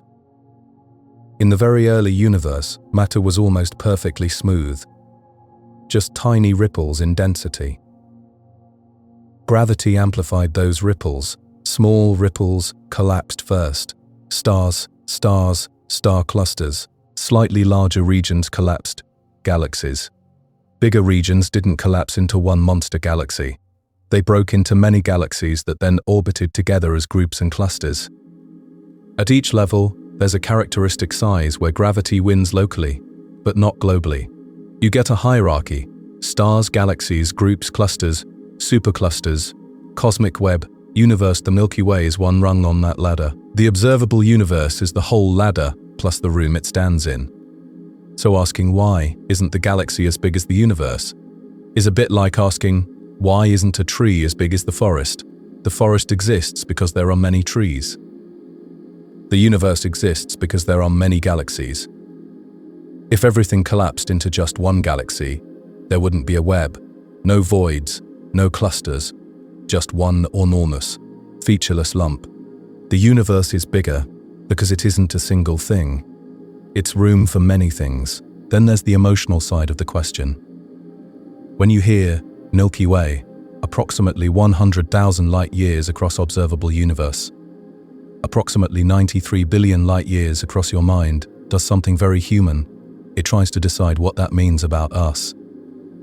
Are we tiny and unimportant because our galaxy is so small in comparison? Are we lost, a single grain in a desert, but the universe doesn't attach meaning to size? That's our habit, not its rule. From our point of view, the Milky Way is already impossibly huge. We will never visit most of its stars. Our entire technological civilization lives in a bubble a few light hours wide around one small sun. The observable universe is beyond any direct experience. It's something we know through light and mathematics and imagination, not through travel. In practice, both scales are enormous. The fact that one is bigger by a factor of 900,000 in diameter and approximately 10 in volume is mathematically dramatic. But emotionally, they both sit in the same category, too big to truly grasp. So the why can be softened to something like this. The universe is so much bigger than our galaxy because expansion has been at work for a long time, and space doesn't come with a built-in stop button. Galaxies are smaller because gravity only pulls matter into bound systems up to a certain scale. Beyond that, you get not bigger galaxies, but larger collections of galaxies. That difference in scale is what allows the richness we see: many galaxies instead of one, a web instead of a single clump, an archipelago instead of a lone island. And what does that mean for you, lying there, thinking about all this? It means you live in a small part of a galaxy that is a small part of a universe that may be larger than anything we'll ever know, and yet, somehow, you are capable of understanding that sentence. Your mind, built from atoms forged in stars in one spiral arm of one ordinary galaxy, can stretch across billions of light years in thought and quietly ask, why is it this way? That more than the raw numbers is where the wonder lives.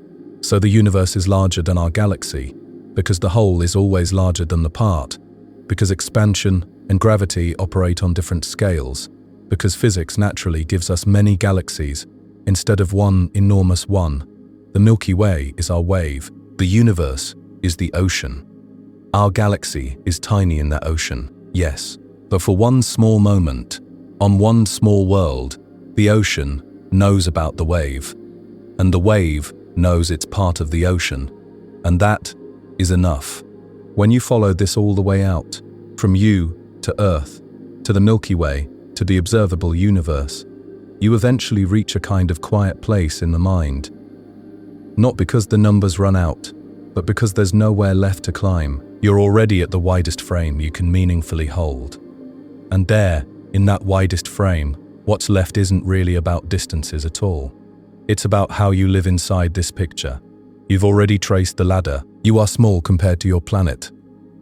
Your planet is small compared to the galaxy. Your galaxy is small compared to the observable universe, and even that observable universe is likely small compared to whatever lies beyond your cosmic horizon. So the mind tries the old move. Small, less important. But the universe never agreed to that rule. A snowflake is small. A heartbeat is small. An act of kindness is small. None of them are meaningless. The cosmos has given us scale. We are the ones who tried to turn that into a verdict. There are a few gentle truths tucked into everything you just laid out. You've already said them, but it can be calming to gather them into one place, like setting a few stones in a neat row before sleep. 1. You are tiny, but you are real.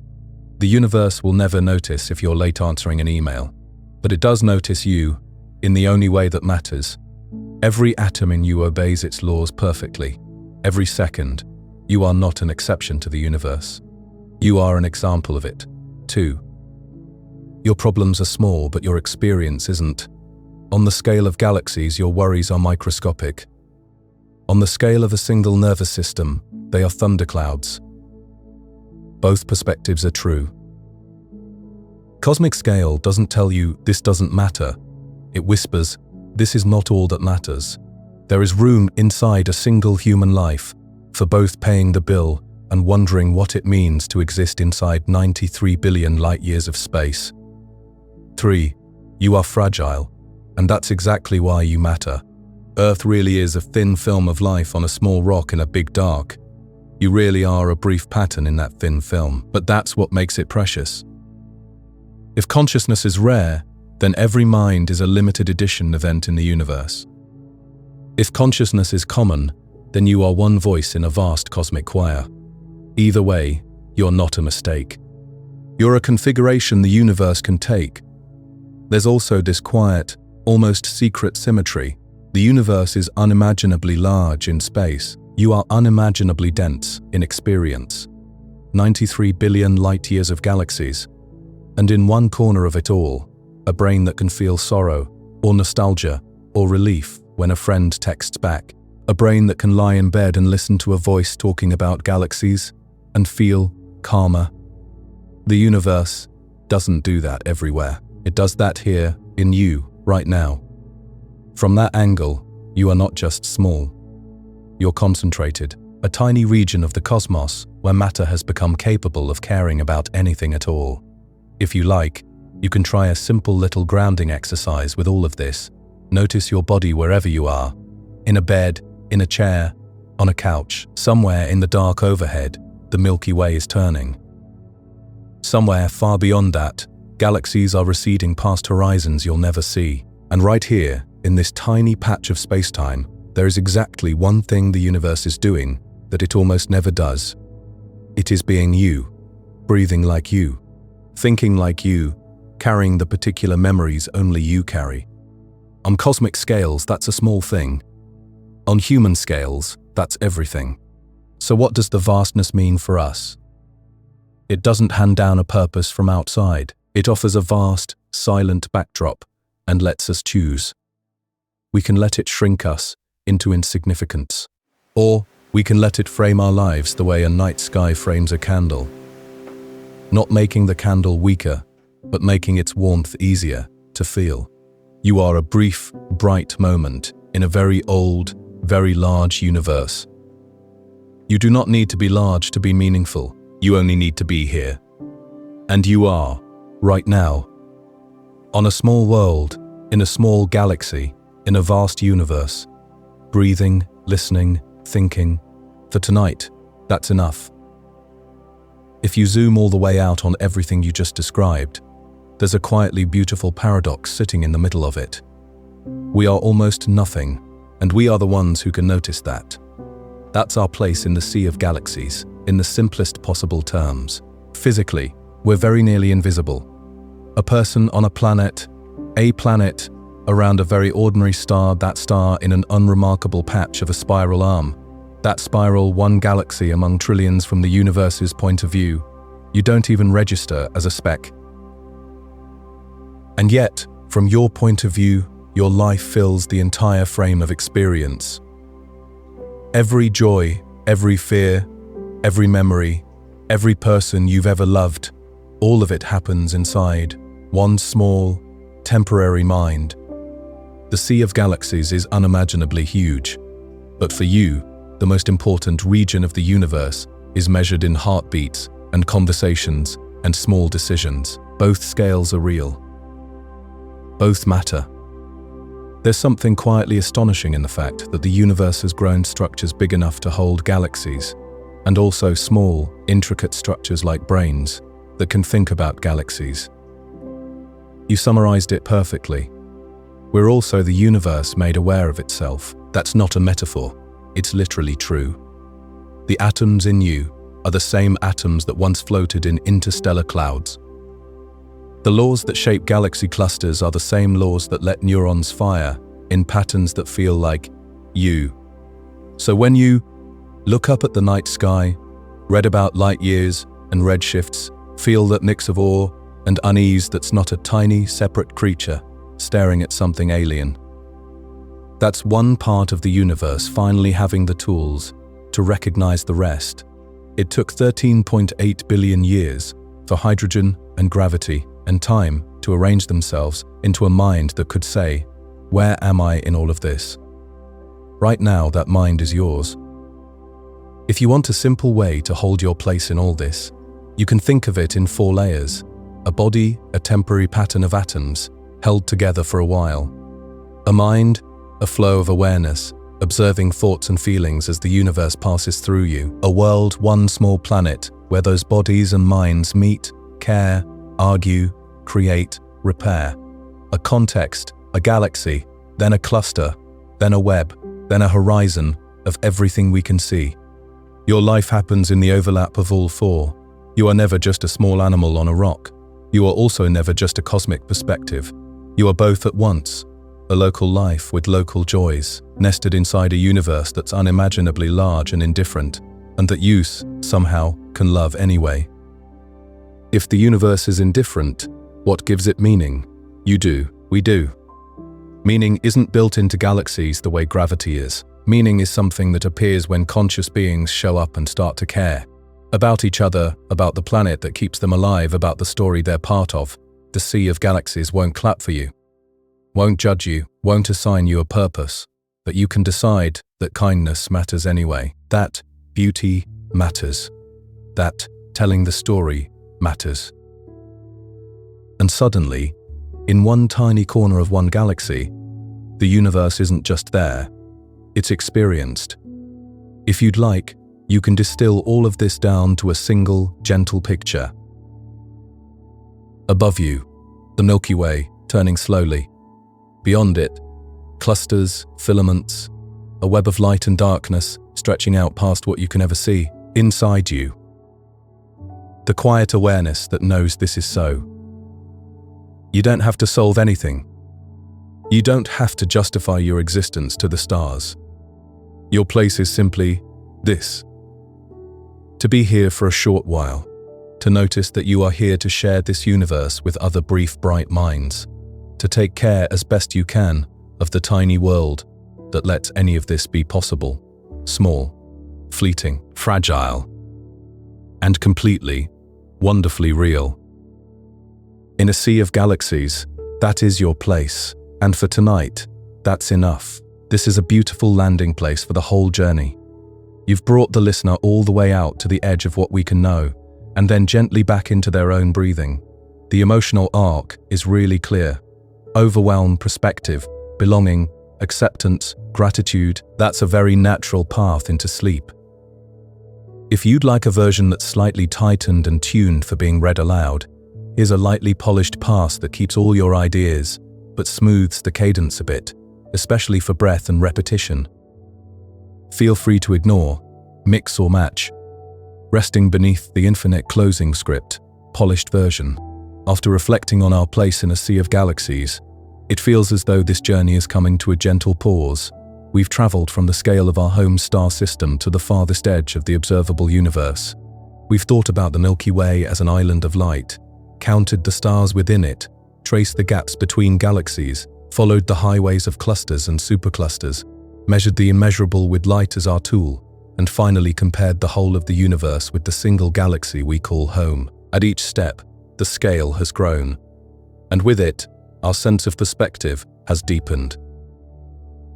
Now, as we arrive at the end of this journey, there's room for something quieter, something more personal. The question is no longer about numbers or measurements, not about why the universe is so much bigger than our galaxy, but about how we rest with that knowledge. What does it feel like to sit beneath the infinite, knowing what we now know? The first feeling is a kind of release. When you learn just how vast the universe is, how small our galaxy is within it, how tiny our planet is even compared to the galaxy, there comes a moment when the need to grasp it all falls away. The numbers are too large to hold in your mind all at once. 93 billion light-years. 2 trillion galaxies. A septillion stars. Beyond that, perhaps infinity. These aren't statistics we can carry like items in a pocket. They are realities that exceed our capacity. And so, instead of trying to hold them tightly, we can rest in their immensity. We can let them wash over us, like lying back on a beach and hearing the waves. You know the ocean is larger than you will ever cross, but you can still feel comfort in its sound and its presence. The infinite cannot be possessed. It can only be experienced in glimpses, and that is enough. Another feeling is perspective. Beneath the infinite, our own struggles and anxieties can soften. They don't disappear. Our lives are still real, still precious, still immediate. But the vastness reframes them, placing them in a larger context. Deadlines, arguments, disappointments, worries.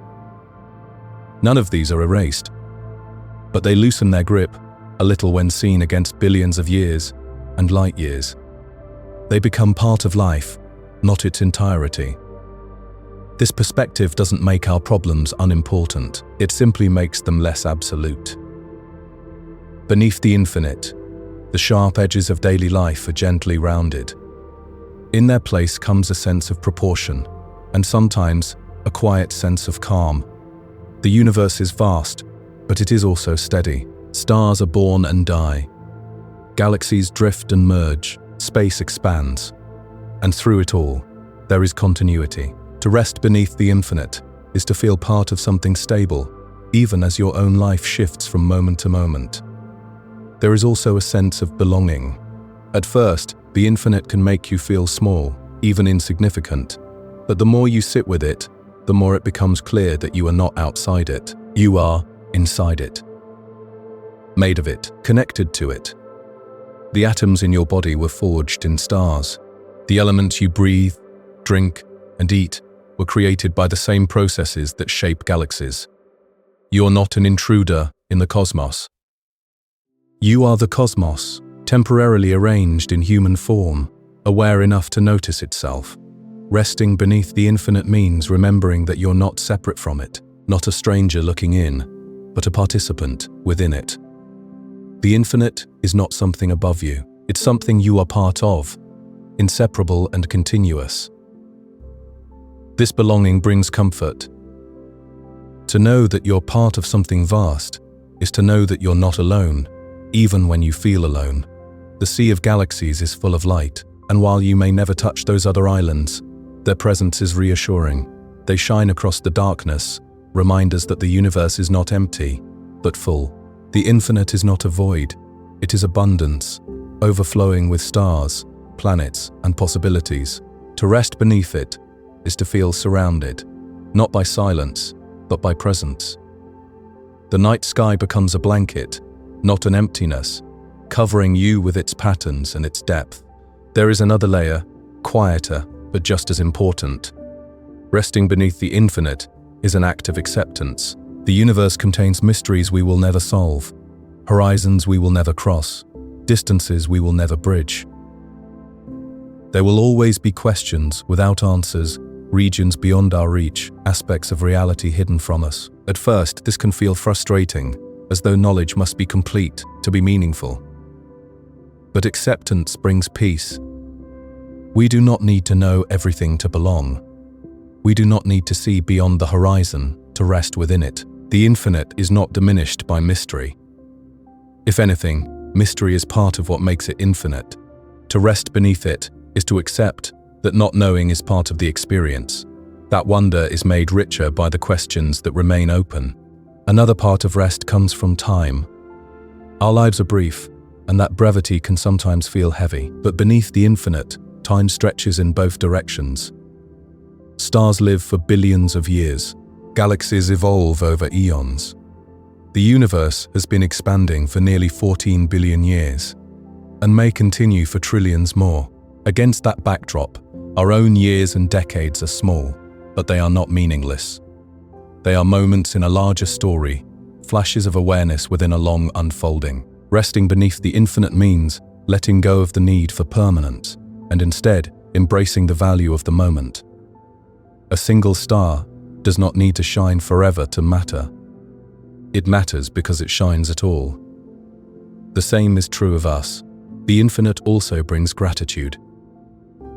To be alive at all, to be conscious, to be able to look up at the night sky and think about galaxies and the universe is extraordinary. The odds of existing in this moment, in this place, with this awareness, are unimaginably small. And yet, here you are. Gratitude doesn't erase difficulty, but it softens it. It brings balance. Beneath the infinite, gratitude becomes almost natural, because you can see how rare and fragile life is, how brief your window of awareness is, how fleeting your chance to reflect on the cosmos truly is. Gratitude turns the vastness from something intimidating into something nourishing. And perhaps most of all, resting beneath the infinite brings peace. Peace not because the universe is gentle, it isn't. It's full of violent processes, from supernovae to black holes. But the scale itself is steadying. The stars will rise and set. The galaxies will drift and merge. The expansion will continue. None of this depends on us. None of it is threatened by us.